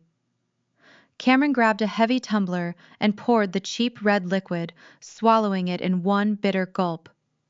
The wine burned his throat, tasting like vinegar and regret. Brittany tossed her designer clutch onto the pristine marble right next to the peeling bottle. She crossed her arms, leaning against the expensive cabinetry. Her eyes were hard, evaluating him with a cold, transactional precision. She demanded to know the truth. She wanted to know why a man who claimed to command millions in real estate capital could not process a simple vehicle lease without his credit cards declining in front of a showroom full of strangers. Cameron set the glass down. He tried to project the confident, commanding aura he used to dominate boardroom negotiations. He adjusted his wrinkled suit jacket and forced a reassuring smile, hoping to rely on his usual charm. He told her there was a minor institutional audit, a temporary bureaucratic hurdle caused by the recent finalized divorce settlement. He explained that the bank needed a few weeks to reconcile his accounts now that he was officially a single earner. He kept his voice low and soothing, treating her like a volatile client he needed to placate to save a deal. He made a fatal miscalculation. He asked for her patience. "We just need to scale back for a short period," Cameron instructed, trying to sound authoritative and in control. "We will pause the destination wedding deposits. We will hold off on the new vehicle. We just have to wait until the forensic accounting review clears and my credit lines reopen. It is a minor inconvenience, Brittany. We are still building an empire together." The reassurance did not soothe her. It ignited a swift, brutal hostility. Brittany possessed the razor-sharp survival instincts of a professional parasite. She recognized a sinking vessel long before the water breached the lower decks. The fragile mask of the loving, devoted partner dissolved instantly, leaving behind something terrifyingly pragmatic. She laughed. It was not a warm sound. It was a sharp, cutting noise that echoed off the high ceilings and made Cameron flinch. "Scaled back," she repeated, her voice dripping with unfiltered contempt. "You dragged me out of a lucrative networking seminar in Louisville with the promise of a premium lifestyle. You paraded me around your country club friends to prove you were a virile, wealthy developer who traded up for a younger model. You needed me to look the part, Cameron. You needed my youth and my online audience to sell your successful patriarch narrative to your elite investors." Cameron took a step back, stunned by the venom in her tone. He had always assumed she was a naive, aspiring influencer, dazzled by his sophisticated charm. He never realized she was executing a calculated business strategy the entire time. "I am not a charity worker, Cameron," she continued, stepping closer to the marble island, her posture rigid with anger. "I do not scale back. I do not wait around for failing men to figure out their bank audits. You promised me a private island wedding and a luxury life. If you cannot afford the entry fee, you have no right to sit at the table." "But we are a team," Cameron pleaded, his commanding aura crumbling into pathetic desperation. "I just need a few weeks to secure the commercial bridge loan. Once the Equestrian Center project breaks ground, the capital will flow again. I promise you, the money is coming." Brittany sneered, looking at him as if he were a stain on her expensive rug. "We are a transaction," she corrected her words, slicing through his fragile ego with surgical precision. "I provide the aesthetic. I provide the social proof that you are a winner. You provide the funding. If the funding stops, the transaction is void. I am not staying in this empty, echoing museum to play the supportive housewife while you dodge collection calls from the electric company." She reached into her designer handbag and extracted her smartphone. She tapped the bright screen, navigating with rapid, familiar movements to a travel booking application. Cameron watched her fingers move, feeling a fresh wave of panic rise in his chest, tightening his lungs. "What are you doing?" he asked, stepping forward, his voice shaking. "I am securing my content calendar," she replied coldly, not looking up from the screen. She navigated to the private island resort they had discussed at the dealership. She selected the premium overwater villa package, choosing the most expensive options available. She bypassed the standard payment gateways and selected a specific saved payment method. It was his last remaining financial lifeline. An emergency high-interest credit card he kept hidden for catastrophic business expenses. He had added it to her digital wallet months ago, during the honeymoon phase of their affair, telling her it was for emergency security only. "Brittany, please stop," Cameron begged, reaching his hand out across the cold marble counter. "That card has a staggering interest rate. I need that specific line of credit to keep the real estate office lights on. If you max it out, the brokerage will fail. I will lose my staff." Brittany looked him directly in the eyes. She did not feel a single ounce of pity or remorse. She pressed the confirmation button. A small, cheerful chime echoed from her phone speaker. The screen displayed a confirmed itinerary for an exorbitant 10-day luxury vacation. The financial bleed was no longer a slow, manageable drip. She had just slashed his final artery, accelerating his ruin out of pure spite. "Consider it my severance package," she stated, turning her back on him without a second glance. She walked toward the grand staircase, her high heels clicking sharply against the hardwood floor. She left him standing alone in the kitchen, staring at the cheap bottle of wine. Cameron leaned heavily against the marble island, gripping the edge, until his knuckles turned white. He was drowning in his own choices. The woman he destroyed his marriage for had just explicitly confirmed she viewed him as nothing more than an automated teller machine. He had traded a quiet, fiercely loyal partner for a superficial extortionist. The realization crashed over him, suffocating and heavy. He was completely alone in a house he did not own, tied to a woman who despised his failure. He tried to steady his breathing, closing his eyes against the harsh kitchen lighting. He told himself he could still salvage the situation.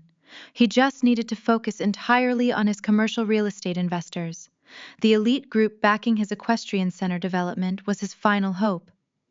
If he could keep them convinced of his vision, the project would eventually generate enough capital to clear his personal debts and silence his creditors. He just needed to buy time and project unshakable confidence in the boardroom. His smartphone vibrated in his jacket pocket, buzzing against his ribs. Cameron pulled the device out, hoping it was a message from his loan officer with a miraculous solution. Instead, the screen displayed a high-priority email notification. The sender was the lead partner of the elite investment group funding his commercial project. The subject line contained only 4 words: "Emergency board meeting required." Cameron opened the message with trembling fingers. The text was brief and entirely devoid of pleasantries.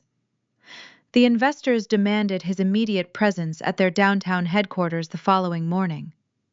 The message cited highly concerning irregularities discovered during a routine background title search on the project land. They were demanding a full explanation regarding a massive commercial lien newly placed on the property by an unknown corporate entity. The air vanished from Cameron's lungs. His vision blurred at the edges as the words swam on the digital screen. The facade was not just cracking anymore. The entire structural foundation of his life was collapsing rapidly into dust, and he had nowhere left to hide. The morning air in downtown Lexington carried the heavy scent of impending rain and roasted coffee. Cameron parked his leased vehicle in the subterranean garage beneath the glass high-rise housing the Elite Investment Consortium. He sat behind the steering wheel for several long minutes, gripping the stitched leather until his knuckles ached. He rehearsed his pitch. He would charm them. He would frame the frozen banking lines as a trivial clerical error stemming from an overly cautious algorithm during his divorce transition. He smoothed his silk tie and marched toward the elevators, determined to project the aura of an unshakable visionary. The executive suite occupied the entire top floor, overlooking the sprawling historic districts and distant horse farms. This was the nexus of old Southern capital. Men sitting in these leather chairs controlled the economic pulse of the Commonwealth. Cameron was escorted into a vast meeting room paneled in dark walnut. 4 investors sat along one side of a long, polished table. They did not stand to greet him. They did not offer a polite handshake or a cup of water. The lead partner, a silver-haired patriarch named Caldwell, stared at Cameron with eyes resembling chipped flint. A thick dossier rested perfectly centered on the table in front of him. Cameron attempted his signature charismatic smile, but the expression felt brittle on his face. He began his rehearsed monologue, downplaying the audit. Caldwell raised a single manicured hand, silencing the desperate pitch instantly. The patriarch did not raise his voice. Wealthy men rarely need to shout to inflict damage. Caldwell informed Cameron that their firm did not rely on standard credit reports. Before committing capital to a luxury equestrian center, they utilized private forensic investigators to conduct a comprehensive diligence sweep. They did not leave crucial financial decisions to automated banking software. They dug into the bedrock of a developer's financial soul. Caldwell opened the dossier. He read the findings with a clinical, detached tone. The investigators uncovered the frozen personal accounts, the rejected mortgage transfers, and the staggering debt-to-income ratio hidden behind the facade. Cameron felt the blood drain from his cheeks. He opened his mouth to formulate an excuse, but Caldwell did not pause. The insolvency was merely a symptom of a much larger, terminal disease. Caldwell slid a specific document across the table. It was a certified property title report for the sprawling, undeveloped acreage slated for the equestrian development. The paper indicated a fresh, impenetrable commercial lien restricting the land. Cameron stared at the legal seal. He asked who authorized a lien without his consent. Caldwell leaned forward, adjusting his tailored cuffs. The patriarch revealed that the underlying bridge loan Cameron secured to purchase the raw dirt contained a volatile default clause. Because Cameron failed to maintain required liquidity ratios, the original lender sold the debt at a steep discount to a private holding firm. That firm immediately enforced the penalty clause, placing a stranglehold on the acreage. Cameron squinted at the name of the purchasing entity printed in bold black ink. It was a subsidiary of the very same faceless corporate logistics syndicate he had drunkenly complained about at the charity gala weeks prior. The ghost in the Kentucky supply chain had just swallowed his future whole. He tried to argue. He pleaded for a grace period, promising he could negotiate with the unseen holding company and restructure the debt. Caldwell closed the dossier with a sharp, definitive snap. In the elite circles of commercial development, credibility is the only true currency. Once a broker demonstrates a pattern of hiding insolvency and losing control of the primary asset, his reputation turns into toxic ash. The consortium officially withdrew their backing. Caldwell ordered Cameron to leave the premises immediately and advised him never to contact their associates again. Cameron rode the elevator down to the lobby in total silence. The descent mirrored his rapid plunge into professional oblivion. Word travels through the local real estate community faster than a wildfire through dry brush. By the time he retrieved his vehicle and navigated back to his private brokerage office, his professional network had already severed their ties. 4 different contractors texted their immediate resignations. The architects designing the equestrian center halted all drafting, citing unpaid retainer fees. Every social connection he spent years cultivating dissolved into thin air. He pushed through the glass doors of his boutique agency. The reception desk sat empty. His small team of junior agents had caught wind of the sinking ship and quietly packed their personal belongings, leaving behind vacant cubicles and powered-down monitors. The silence in the suite felt suffocating. He walked into his corner office and stared out the window at the bustling street below. He was marooned. He held the deed to a vast expanse of barren land, burdened by an exploding high-interest loan he could not service. The property was unsellable due to the syndicate lien. He possessed zero operating capital. His carefully curated high society image had evaporated, leaving a terrified, desperate man wearing an expensive suit he could no longer afford to dry clean. He collapsed into his ergonomic leather desk chair, burying his face in his hands. The crushing weight of the failure pressed the oxygen from his lungs. A frantic thought pierced the gloom. He remembered a secondary private lender in Louisville who specialized in high-risk mezzanine funding. A predatory lender of last resort. It would ruin his profit margins, but it might save him from total bankruptcy. He reached across the glass desktop and picked up the handset of his sophisticated multi-line office phone. He pressed it against his ear, anticipating the familiar dial tone to dial the lifeline. He heard nothing. He pressed the receiver closer, tapping the cradle switch rapidly. A hollow, dead dial tone echoed through the plastic speaker. The telecommunications provider had disconnected the commercial service due to non-payment. The silence emanating from the dead receiver amplified his total isolation. He gently placed the handset back onto the base. Desperation breeds a unique brand of madness. Staring at the useless technology, a dark, venomous idea began to form in his mind. He was drowning, but he remembered someone who possessed a reliable, steady income.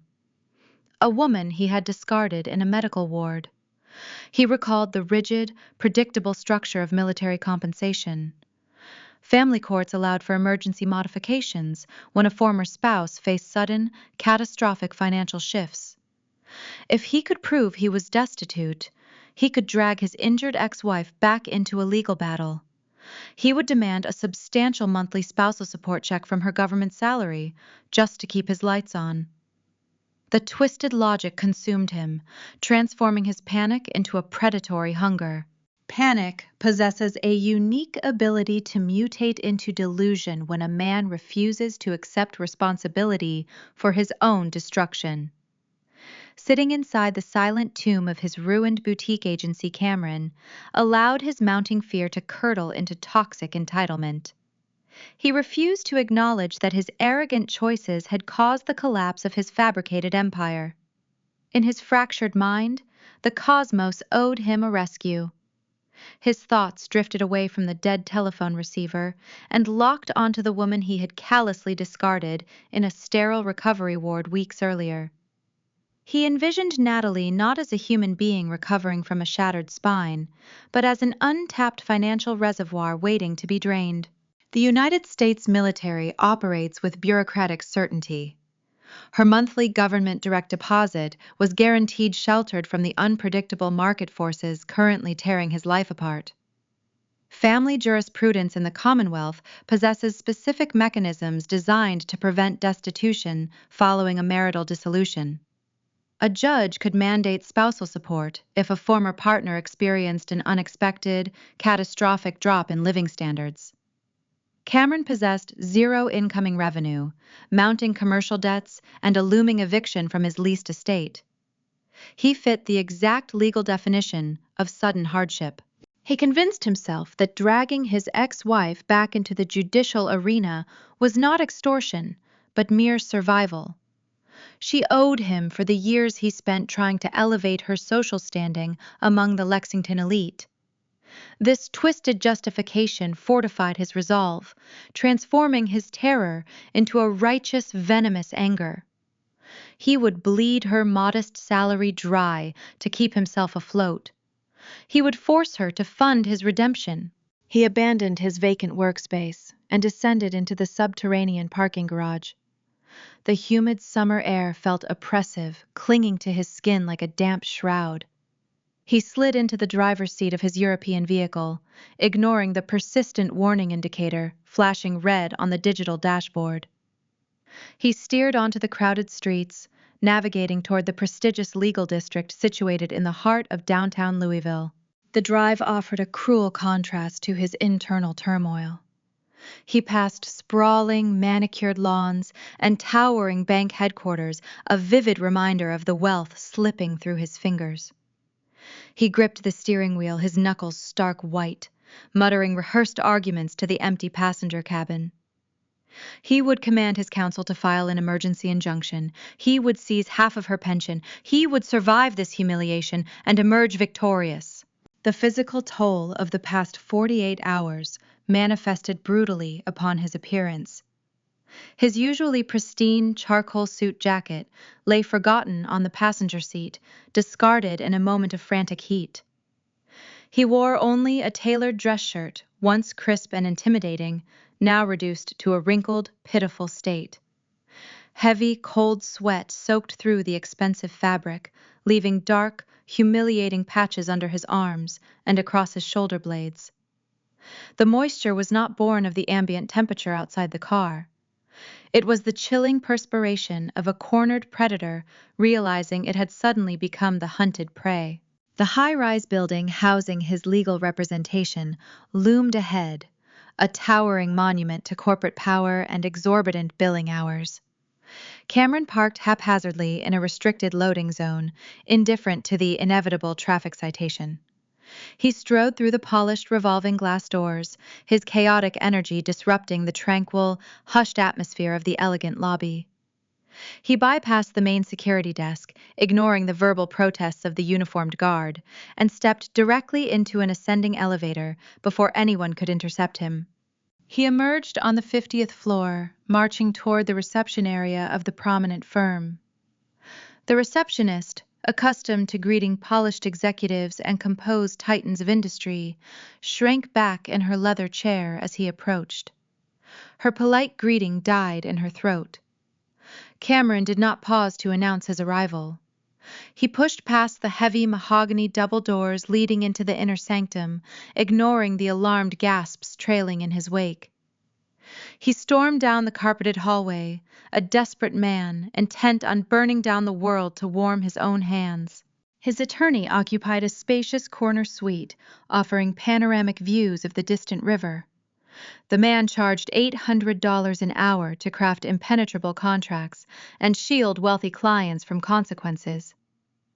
When Cameron burst through the door, the seasoned litigator looked up from his dual monitors, his expression shifting rapidly from mild irritation to genuine alarm. The broker stood panting in the center of the plush-woven rug, a spectacular vision of unhinged desperation. His tie was loosened, his hair unkempt, and the stench of nervous sweat radiated from his ruined designer shirt. "File a modification petition," Cameron barked, his voice ragged, echoing harshly against the soundproofed walls. "I want her dragged back before the magistrate this week. Do whatever it takes to get it on the docket." The attorney blinked carefully, setting down his silver dictation device. He observed the disheveled state of his client, noting the frantic, bloodshot eyes and the trembling hands gripping the back of a visitor chair.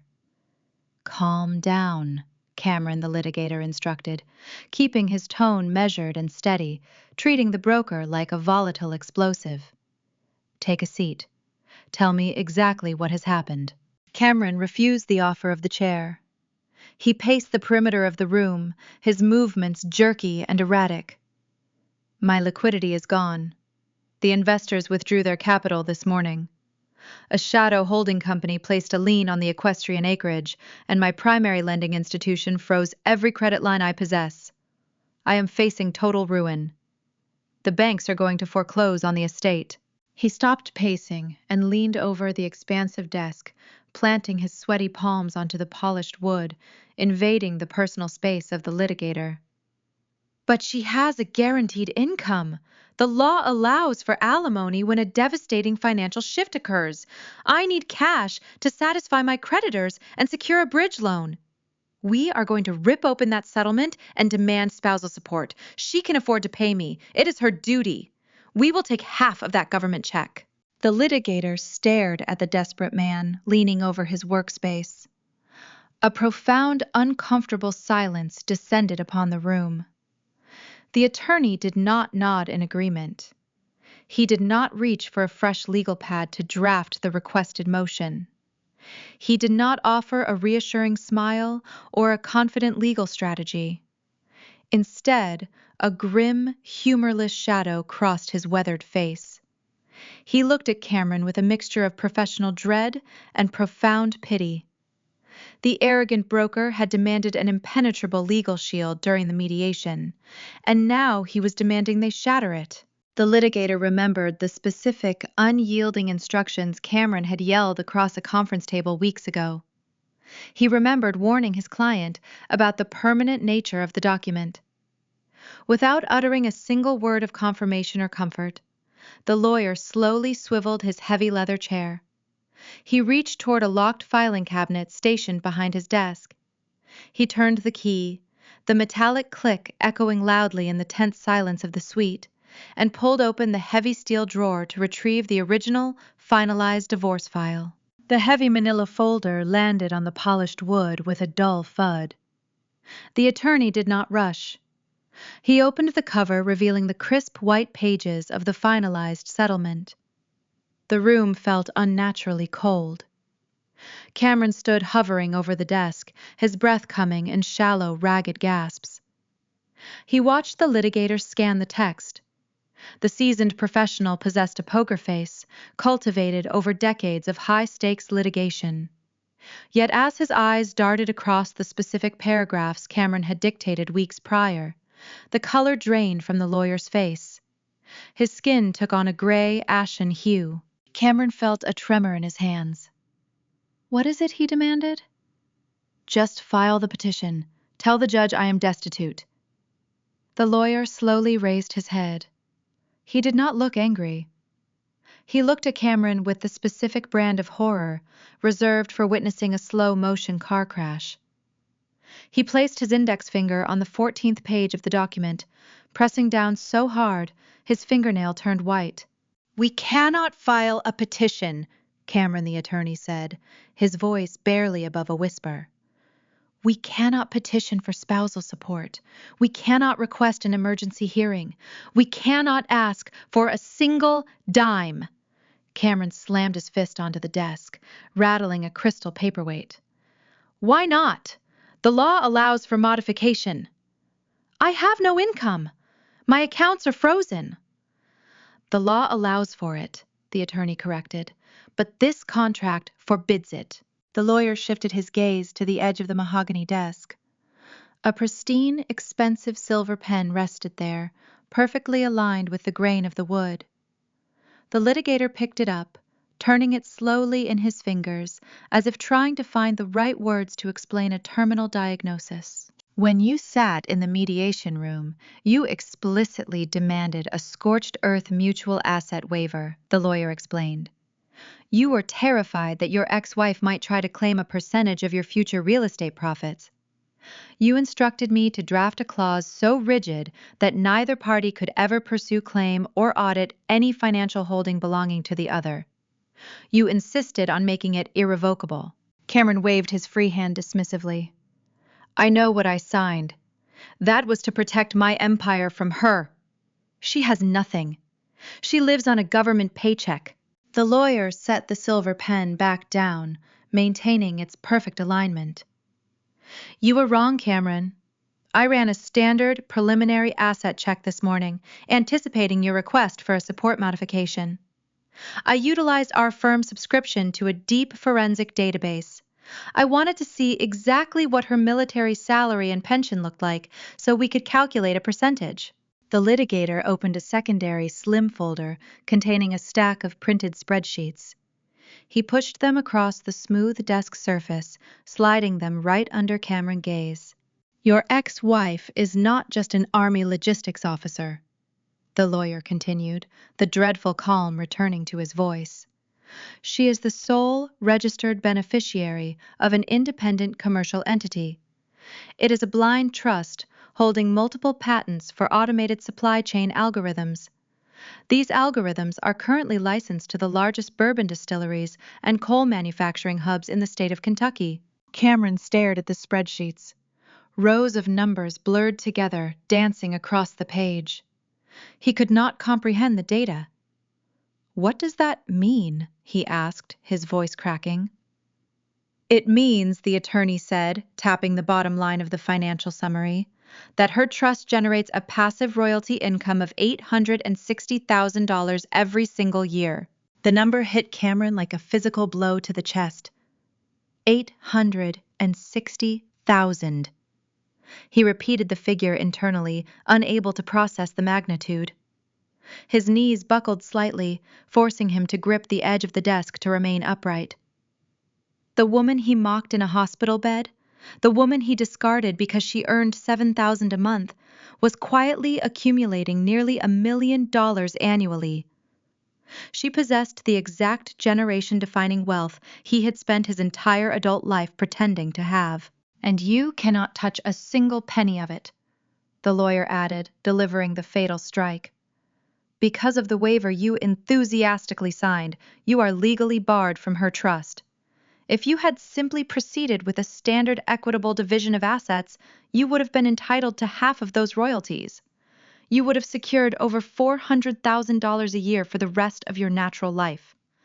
Your own greed locked you out."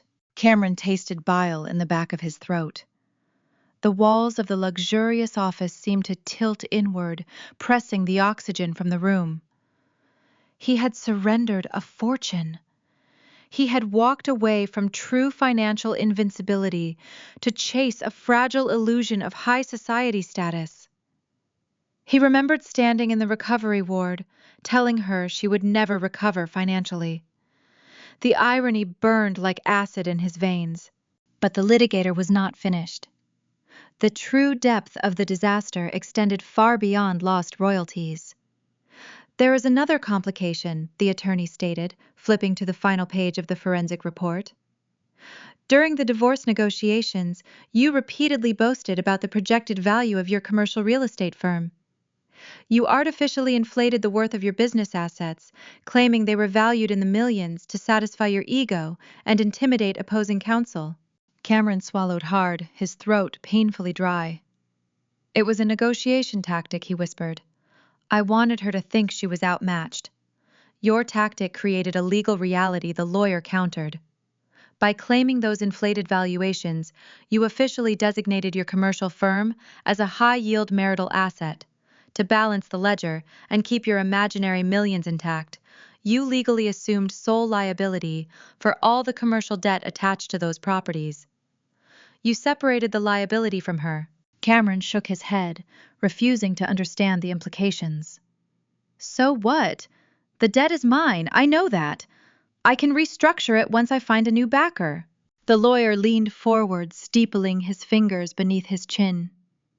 "Because you assumed the debt as a sole proprietor, your primary lender viewed your subsequent liquidity crisis as a breach of covenant.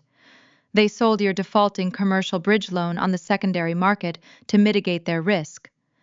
They sold it to a private holding firm looking to acquire distressed assets."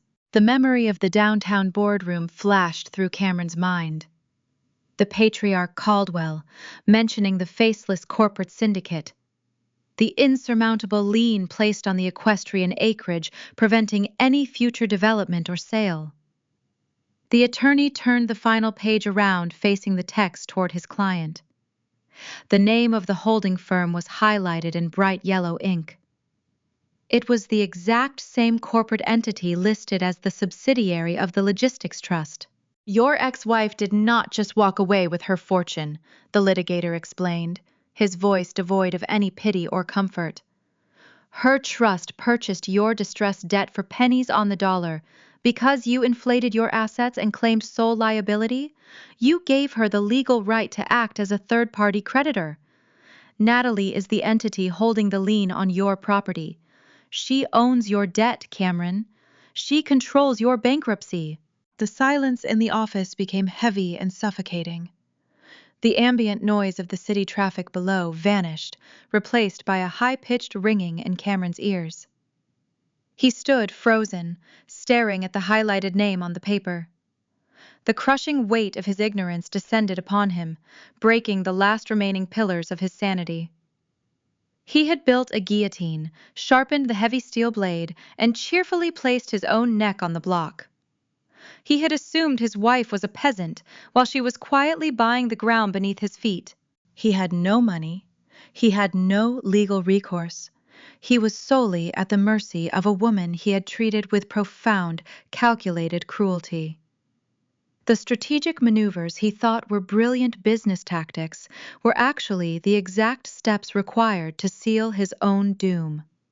Every arrogant demand he made during the settlement process had been carefully accommodated by her attorney, ensuring the trap was inescapable. He backed away from the desk, his breathing erratic and shallow. His chest heaved as he struggled to pull air into his constrained lungs. The lawyer did not try to stop him or offer a soothing platitude. The litigator simply watched the ruined broker stumble toward the heavy mahogany doors, recognizing a man who had reached the final end of his rope. Cameron pushed through the heavy wooden panels, stumbling into the bright corridor. The polished walls seemed to spin around him, reflecting his distorted, panicked expression. He needed to get back to the estate. He needed to find Brittany. She was his only remaining ally in a world that had suddenly turned hostile. If he could just explain the situation, perhaps she could leverage her online audience to secure emergency funding or find a sympathetic private investor willing to take a risk. They could weather the storm together. He rode the elevator down to the parking garage, his mind fracturing under the immense stress. The realization of the wealth he voluntarily surrendered echoed in his ears, a relentless, mocking chant. $860,000. The numbers bounced around his skull, torturing him with visions of the secure, luxurious life he threw away. He sprinted across the cold concrete floor toward his leased vehicle, a blind panic consuming his senses. He jammed the key into the ignition, the engine roaring to life alongside the persistent red warning lights illuminating the dashboard. He threw the car into gear, tires squealing against the pavement, racing back to the sprawling bluegrass estate, praying he could salvage the last remaining piece of his shattered life. The drive from the legal district of downtown Louisville back to the sprawling bluegrass estate in Lexington usually took just over an hour. For Cameron, that specific journey stretched into an agonizing eternity. The sky above the rolling Kentucky hills began to bruise, turning a deep, ominous shade of purple as a severe summer storm gathered on the horizon.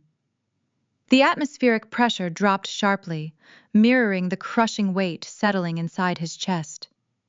He gripped the leather steering wheel of his European vehicle so tightly his joints ached. His mind raced through a labyrinth of denial and frantic calculation. He convinced himself the situation was salvageable.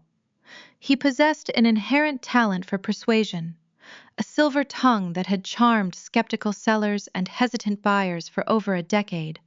He just needed an audience. He needed someone in his corner to help him weather the immediate financial drought. His thoughts inevitably turned to Brittany. She was savvy navigating the digital landscape with a ruthless efficiency. Perhaps she could leverage her growing online audience to secure sponsored content deals, generating a quick influx of liquid cash. They could sell the narrative of a temporary setback, a minor obstacle on their path to building an empire. They could pivot. He clung to this fragile hope, treating it like a life raft in a turbulent ocean. Thunder rumbled in the distance, a low, guttural sound that vibrated through the chassis of his car.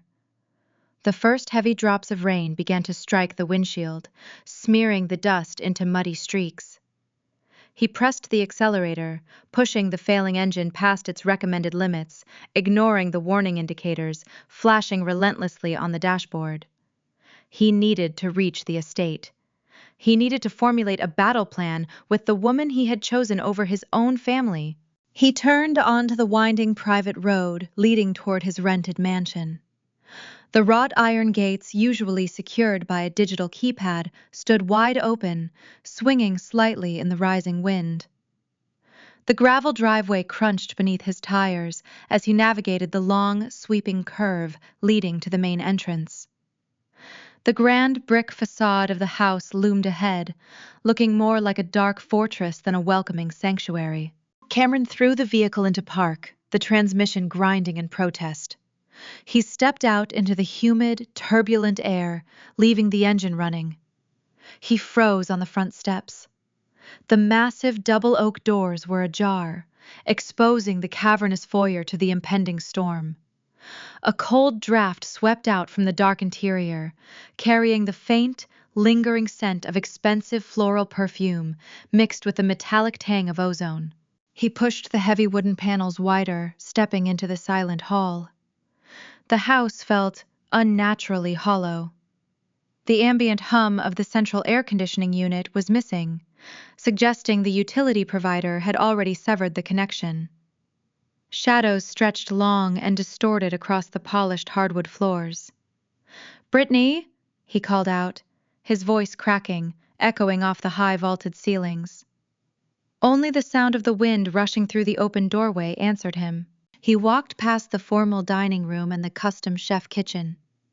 The discarded bottle of cheap discount wine still rested on the marble island, a mocking monument to their decaying reality. He approached the grand sweeping staircase, gripping the ornate mahogany banister. He ascended the steps, taking them two at a time, propelled by a rising sense of dread. To understand Brittany requires understanding a modern breed of survivalist. She was raised by parents who prioritized appearances over substance, treating social proximity to wealth as a substitute for actual achievement.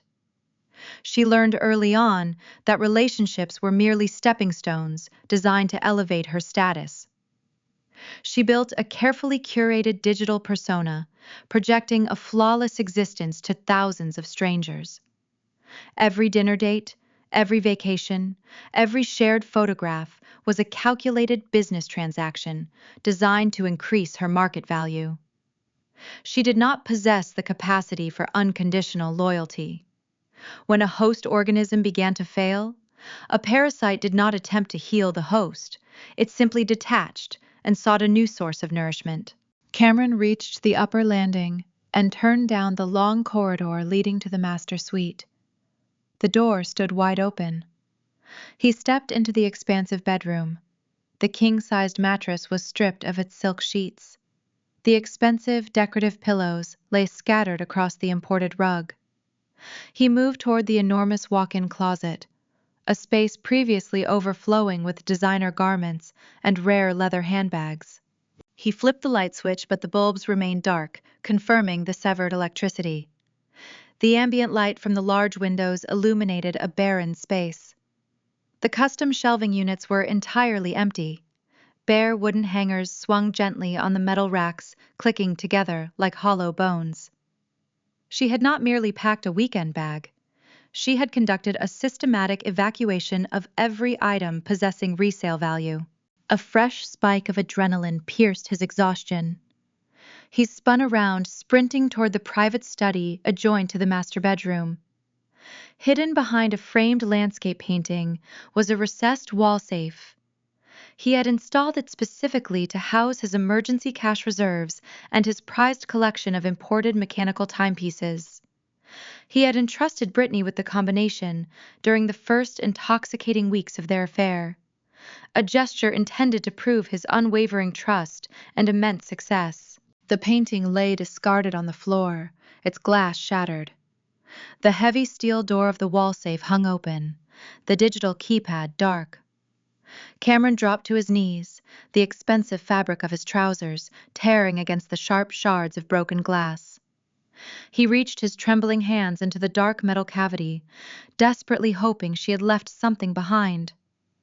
His fingers brushed against the interior shelving, finding nothing but dust. He pulled out the bottom drawer. It was an elegant, velvet-lined compartment customized to hold his exclusive watches. The luxurious fabric was indented where the heavy silver and gold bands had rested for years. The drawer was wiped clean. Every single shiny accessory, every tangible symbol of his fabricated success was gone. She had meticulously raided the vault, stealing his emergency safety net to fund her escape. He sat back on his heels, staring into the empty steel box. The realization of his profound isolation settled over him, suffocating and heavy. He reached into his pocket and retrieved his smartphone, the screen cracked from a previous outburst.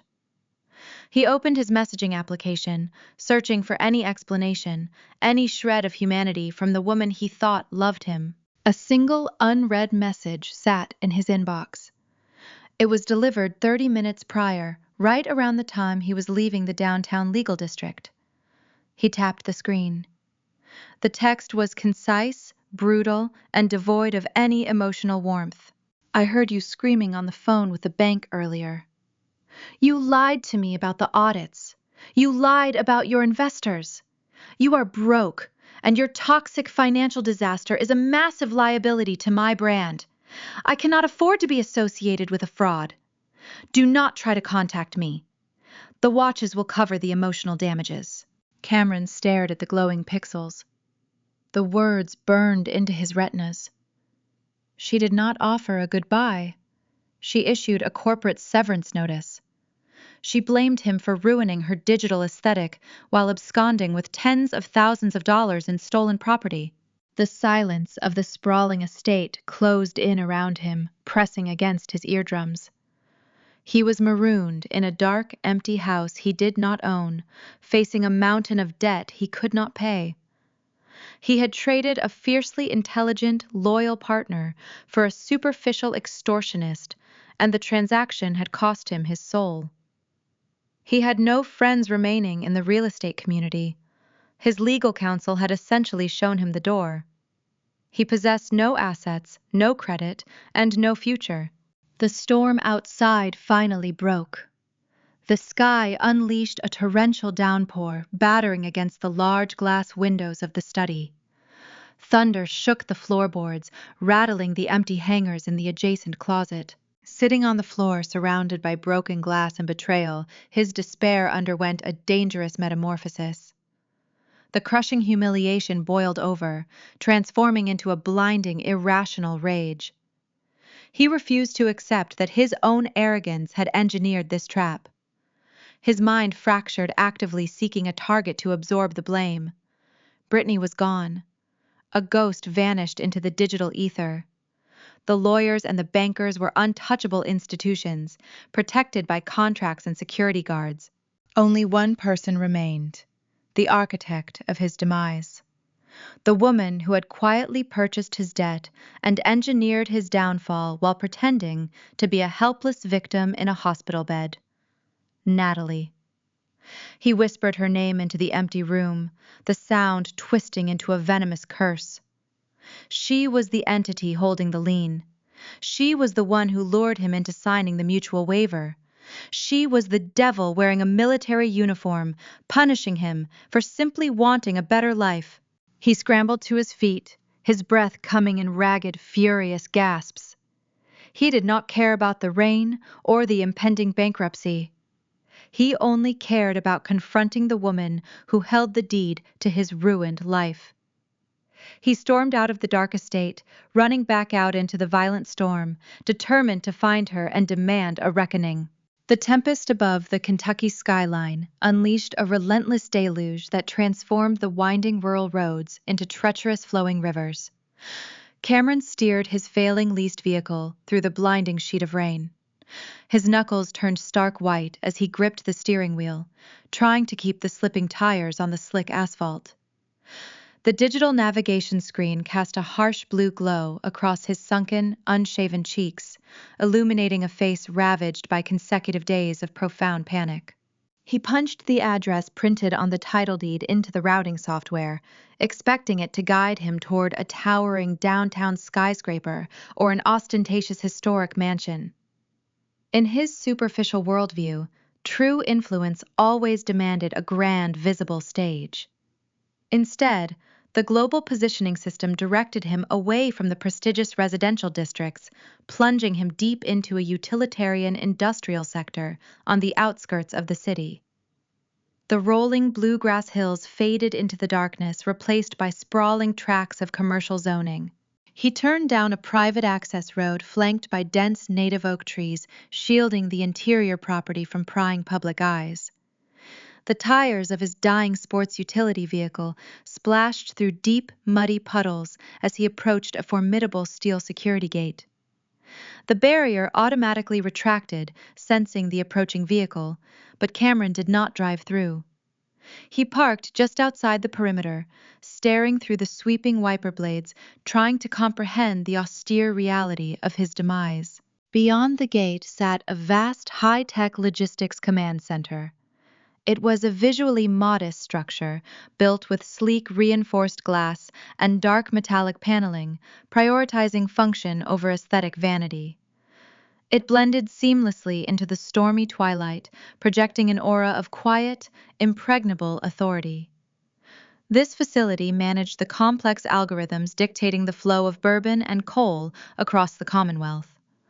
It generated immense passive income, while remaining entirely invisible to the elite social circles Cameron desperately worshipped. True wealth never begs for attention. It operates silently in the shadows, steering the currents of commerce, while desperate individuals fight over discarded scraps in the spotlight. A surge of irrational, venomous fury propelled him out of the driver's seat. He did not bother to turn off the engine or close the heavy car door. He stepped directly into the freezing downpour, wearing only a ruined designer dress shirt and tailored trousers. The tempest struck him instantly, plastering the expensive fabric to his shivering skin. He stumbled forward, his footing unstable on the slick, wet pavement. Freezing rain cascaded down his ankles, washing over his ruined Italian leather shoes. The fine artisan stitching unraveled under the harsh, icy deluge. The premium imported calfskin bloated and warped, transforming his expensive footwear into heavy, waterlogged weights dragging him down. The ruined shoes served as a perfect physical manifestation of his entire manufactured existence. Every superficial prop he relied upon to navigate society was currently dissolving in the face of a harsh, unforgiving reality. He trudged toward the illuminated entryway, ignoring the sleek security cameras tracking his erratic movements from the corners of the concrete awning. Reaching the towering glass threshold, he slammed his bare fists against the reinforced pane. The sound was swallowed by the howling wind, but he continued to pound his hands against the unyielding surface until his knuckles bruised dark purple. He pressed his wet face to the cold pane, peering into the warm, sterile lobby. "Open the door!"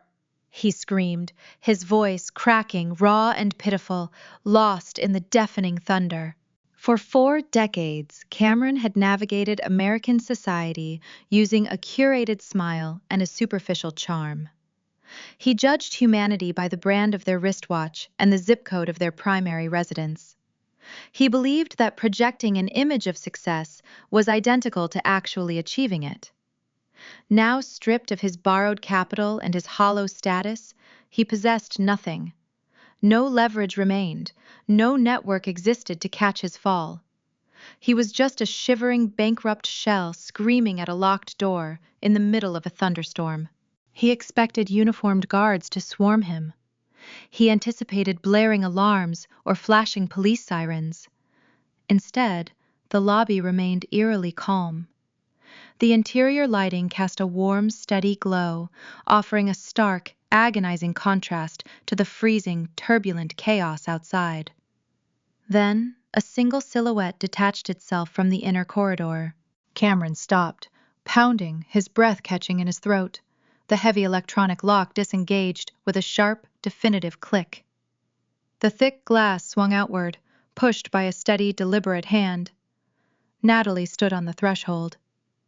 The visual contrast between the 2 former spouses was jarring. Cameron looked like a shipwreck survivor, a drowning man dragged ashore, half-starved and shaking, his hair plastered flat against his forehead, his clothes torn and stained, his dignity entirely stripped away. Natalie looked immaculate. The rigid plastic neck brace she wore during their last encounter was gone, replaced by the upright, confident posture of a military officer who had survived the crucible and emerged unbreakable. She wore a tailored charcoal blazer over a crisp white blouse, projecting an unspoken, undeniable authority. Not a single thread appeared out of place. Her hair was neatly pulled back, her expression composed and terrifyingly serene. She did not look at him with hatred or triumphant glee. She looked at him with the profound, chilling indifference one might reserve for a feral animal wandering onto a pristine patio. Seeing her composure shattered the last fragile remnants of his sanity. His begging curdled into a toxic, blinding rage. He pointed a shaking, rain-slicked finger directly at her face, stepping closer to the dry concrete threshold, but refusing to cross it. "You tricked me!" he roared, the venom spilling from his lips. "You set a trap! You sat in that recovery ward pretending to be a helpless victim while you plotted to steal my life!" He wanted her to flinch. He needed her to yell back, to validate his fabricated narrative that she was the villain in this tragedy. He desperately needed an adversary to blame for his own monumental stupidity. "You let me sign that waiver," he continued, his voice echoing over the rumbling thunder. "You knew exactly what you were doing. You knew the investors would pull out once they saw the title search. You bought my debt just to watch me drown. You are a devil, Natalie, a cold, calculating devil." His chest heaved as he unleashed a torrent of wild accusations. He listed every humiliation, every closed door, every financial disaster he had faced over the past 48 hours, attributing every single misfortune to her unseen manipulation. He blamed her for his mistress packing her bags and fleeing. He blamed her for the banking institutions freezing his accounts. He painted himself as a naive, ambitious developer, destroyed by a vengeful, deceitful spouse who hid a vast empire from her own husband. Natalie stood perfectly still under the protective concrete awning shielding her from the deluge. She allowed the tempest of his words to wash over her unaffected. She did not raise her voice to argue or correct his delusional timeline. 11 years of military discipline had taught her the supreme value of restraint. Defending herself would only validate his erratic behavior, providing him with the argument he desperately craved. Her silence acted as a flawless mirror, forcing him to witness his own pathetic unraveling. He ranted until his breath ran out, his chest heaving, his knees trembling from the cold and the adrenaline dump. The downpour continued to assault his back, while she remained perfectly dry, observing him with cool, detached precision. "You stole my future," he whispered hoarsely, the fight finally draining from his frozen limbs. "What kind of monster hides an empire from her own family?" The silence stretched heavy and final, bridging the gap between the stormy night and the warm, illuminated lobby. Cameron stared at her, expecting a gloating monologue detailing how she orchestrated his ruin. Instead, Natalie slowly lowered her right hand. She slipped her slender fingers into the deep pocket of her tailored charcoal jacket, grasping 2 very specific items she had prepared for this exact reckoning. The ambient light from the command center spilled across the wet concrete, illuminating the 2 distinct objects resting in her palm. The first was a writing instrument. It was a cheap promotional pen from a local lending firm. The faux gold plating flaked away near the plastic cap, revealing the dull gray core underneath. It was the exact same pen Cameron had tossed onto her rolling tray in the military recovery ward weeks prior. The identical pen he used to hastily sign the irrevocable waivers severing his legal ties to her hidden empire. Cameron stared at the object.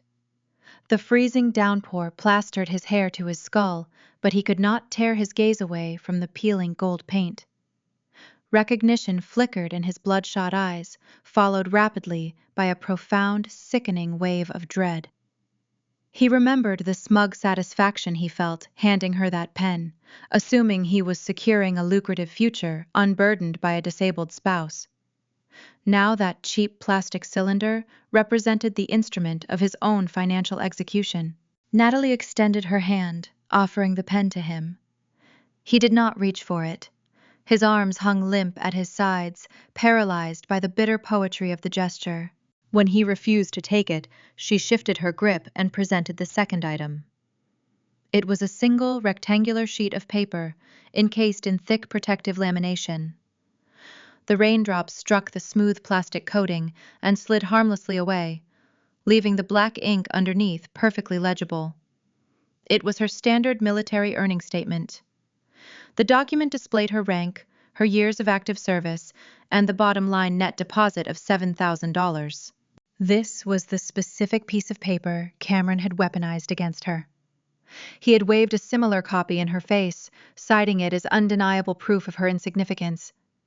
He had measured her entire human worth against this single metric, concluding she lacked the ambition required to share his elevated social sphere. He looked from the laminated stub to her face.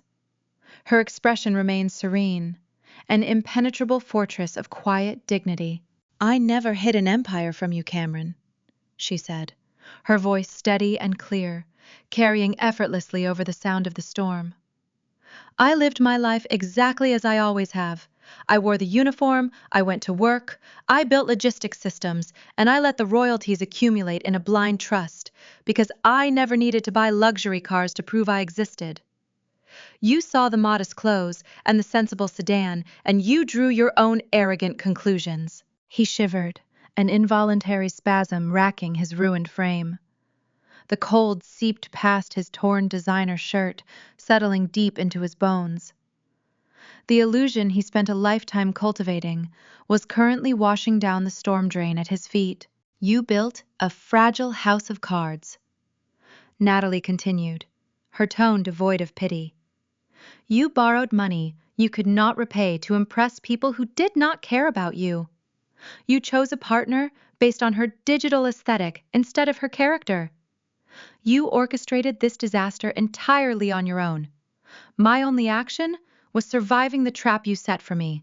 Cameron opened his mouth, intending to offer an apology, to beg for a fraction of mercy. He wanted to promise he would change, to offer his services to her firm, to do anything to escape the freezing rain and the impending ruin. But the words died in his throat. He saw the strict finality in her eyes. The woman standing before him was not a victim waiting for an apology. She was a titan surveying a defeated adversary. Natalie stepped an inch closer, closing the distance between them. She held up the cheap gold pen and the laminated earnings statement. "In the hospital, you stood over my bed," she whispered, the quiet intensity of her voice piercing the howling wind. "You looked at my shattered spine, and you told me I would never recover financially." She dropped the cheap pen. It hit the wet concrete, bouncing once before rolling into a murky puddle near the toes of his ruined Italian shoes. She tossed the laminated pay stub, letting it flutter down to rest beside the discarded writing instrument. "You were right, Cameron," she added, delivering the final fatal blow. "I never recovered." She took a deliberate step backward, retreating out of the storm and returning to the warm, illuminated sanctuary of her command center. She did not offer a parting glance. She did not linger to revel in his destruction. She simply turned her back on him. The heavy, reinforced glass door swung shut, cutting off the sound of the tempest outside. The electronic deadbolt engaged with a loud, definitive thud echoing through the quiet lobby. The barrier was locked, sealing him outside in the cold, dark reality he had created. Cameron stood alone on the threshold. The water pooled around his feet, soaking the laminated paper bearing her modest salary. He possessed zero leverage, zero assets, and zero hope. The commercial holding firm operated by his ex-wife now owned every outstanding debt tied to his name. The ensuing bankruptcy proceedings would strip away his leased vehicles, his rented estate, and his remaining dignity. The bitter irony of his impending future crystallized in his mind. To satisfy the mounting court fees and court-ordered restitutions, he would be forced to seek immediate menial employment. His ruined reputation rendered him unemployable in any white-collar sector within the state. He would have to accept manual labor. He envisioned the sprawling industrial distribution centers dominating the outskirts of the city. He would stand on a concrete floor wearing a uniform, moving boxes along a conveyor belt, scanning barcodes to meet a relentless hourly quota. And that quota would be dictated by an automated supply chain algorithm.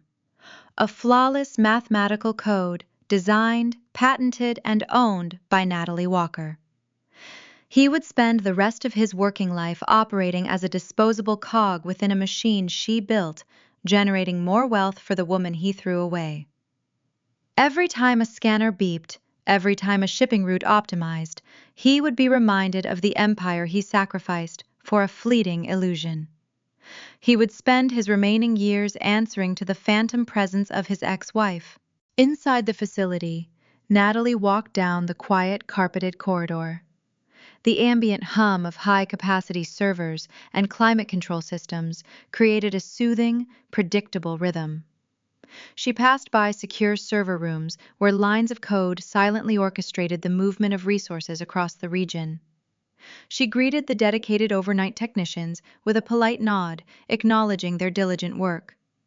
The environment radiated competence and stability, a stark contrast to the chaotic desperation she left out in the rain.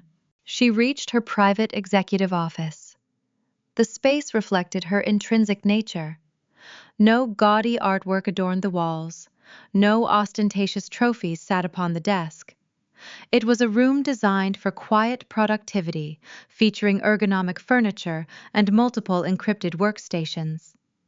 She approached the large reinforced window overlooking the parking lot. Through the rain-streaked glass, she saw the lonely figure of a broken man shuffling away from her building. He walked with his head bowed, his shoulders slumped, dragging his ruined shoes through the deep puddles.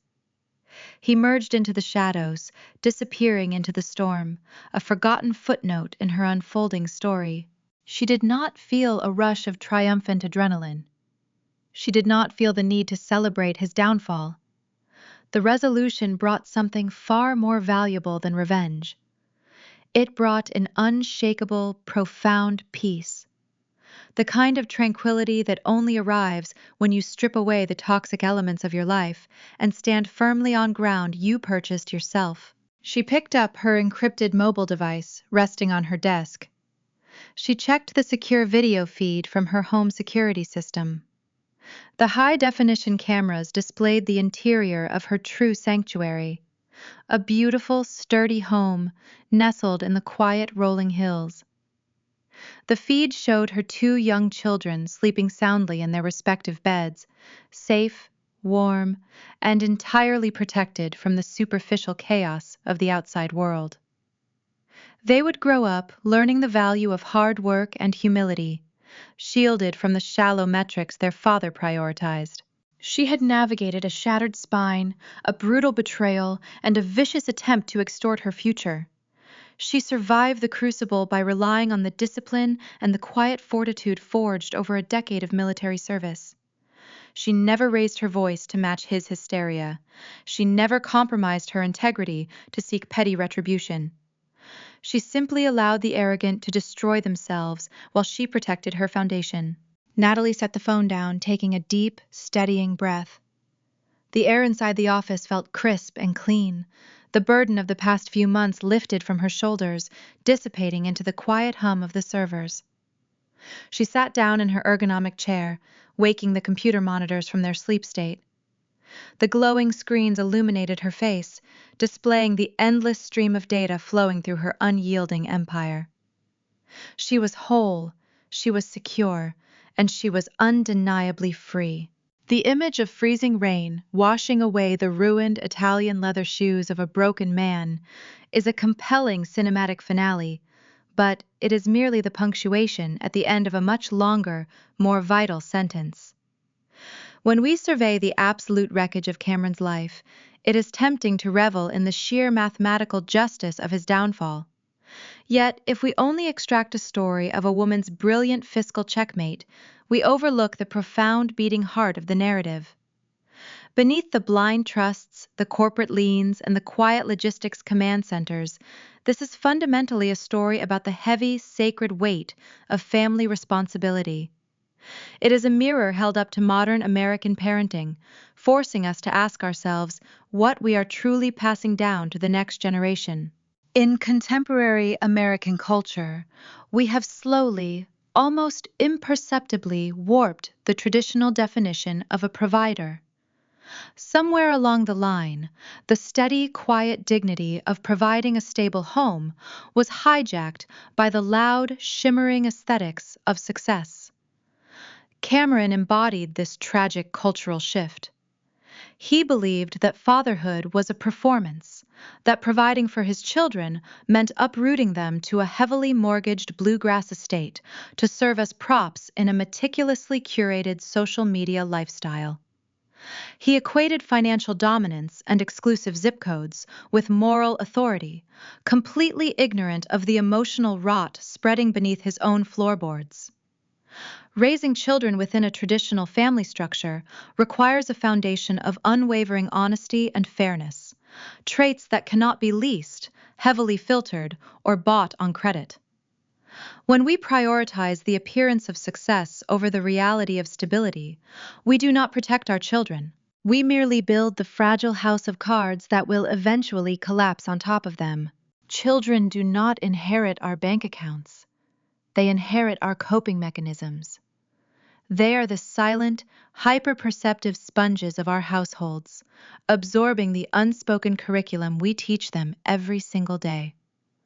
Natalie and Cameron's children watched their father replace their mother's quiet warmth with a chaotic environment, prioritizing a superficial partner who viewed them as mere inconveniences. They listened to the raised voices, the frantic phone calls, and the hollow echoes of a life built entirely on leverage. Natalie understood this fundamental, terrifying truth about parenting. Her greatest triumph was not her $860,000 annual trust fund. Her most profound victory was her absolute emotional regulation. When she lay physically paralyzed in a hospital recovery ward, facing a man actively trying to strip her of her dignity and her children, she did not scream. She did not engage in a toxic mudslinging war that would have inevitably splashed onto her children's lives. She prioritized their long-term emotional safety over her own immediate, entirely justified need for vindication. This restraint is the absolute bedrock of genuine family responsibility. By extracting her children from a hazardous environment with surgical legal precision rather than loud threats, Natalie demonstrated an unshakable fortitude rooted in the traditional values passed down by her coal mining grandfather. She taught her children that true strength does not roar. It does not need to belittle others to stand tall. In a hyper-connected, hyper-competitive modern society that constantly screams for attention, raising children with deep emotional awareness is an act of quiet rebellion. We must teach our children that it is far better to drive a reliable, paid-off sedan and truly own your time than to drive a luxury vehicle you cannot afford while being owned by your creditors.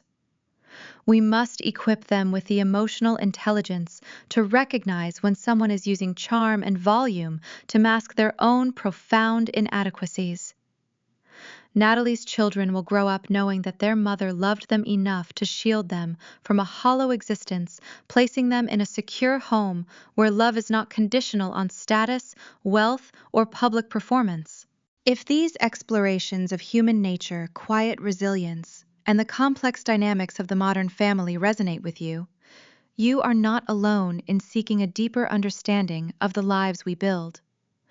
We are a community dedicated to uncovering the profound truths hidden beneath the surface of our everyday relationships. I warmly invite you to follow Samantha Told Stories. By joining our community, you ensure you never miss a narrative that challenges the way you view the world, your family, and yourself. Let us continue to share these vital lessons, navigating the beautiful, complicated landscape of family responsibility and personal growth together. As we close the chapter on Natalie and the rain-soaked doorstep that marked the definitive end of her husband's delusions, we are left to grapple with our own reflections. We spend so much of our lives desperately trying to arm our children for a harsh, unforgiving world. We exhaust ourselves trying to accumulate the right zip codes, the right schools, and the right social circles, terrified that if we do not hand them a pristine, struggle-free existence, we have somehow failed as parents. We believe our ultimate duty is to give them the world, protecting them from every conceivable failure. But conventional wisdom is often a beautifully packaged lie. The most subversive, powerful truth about parenting is that the greatest gift you can ever give your child is not a life devoid of hardship, nor is it the keys to the kingdom. The greatest gift is the quiet, dignified privilege of watching you lose a battle without losing your soul. It is allowing them to see you walk away from a fight you could have easily won, simply because the cost of fighting would have required you to step into the mud. We believe we must teach our children how to fiercely conquer the world and claim their rightful place at the top. Perhaps instead, the only thing we actually need to teach them is how to conquer their own desperate need for the world's applause. Look closely at the foundation you are building for your own family today. When the storms finally arrive, and they always do, will your children be seeking shelter under a roof built of borrowed gold? Or will they be standing safely inside a quiet, unshakable fortress you built entirely in the dark?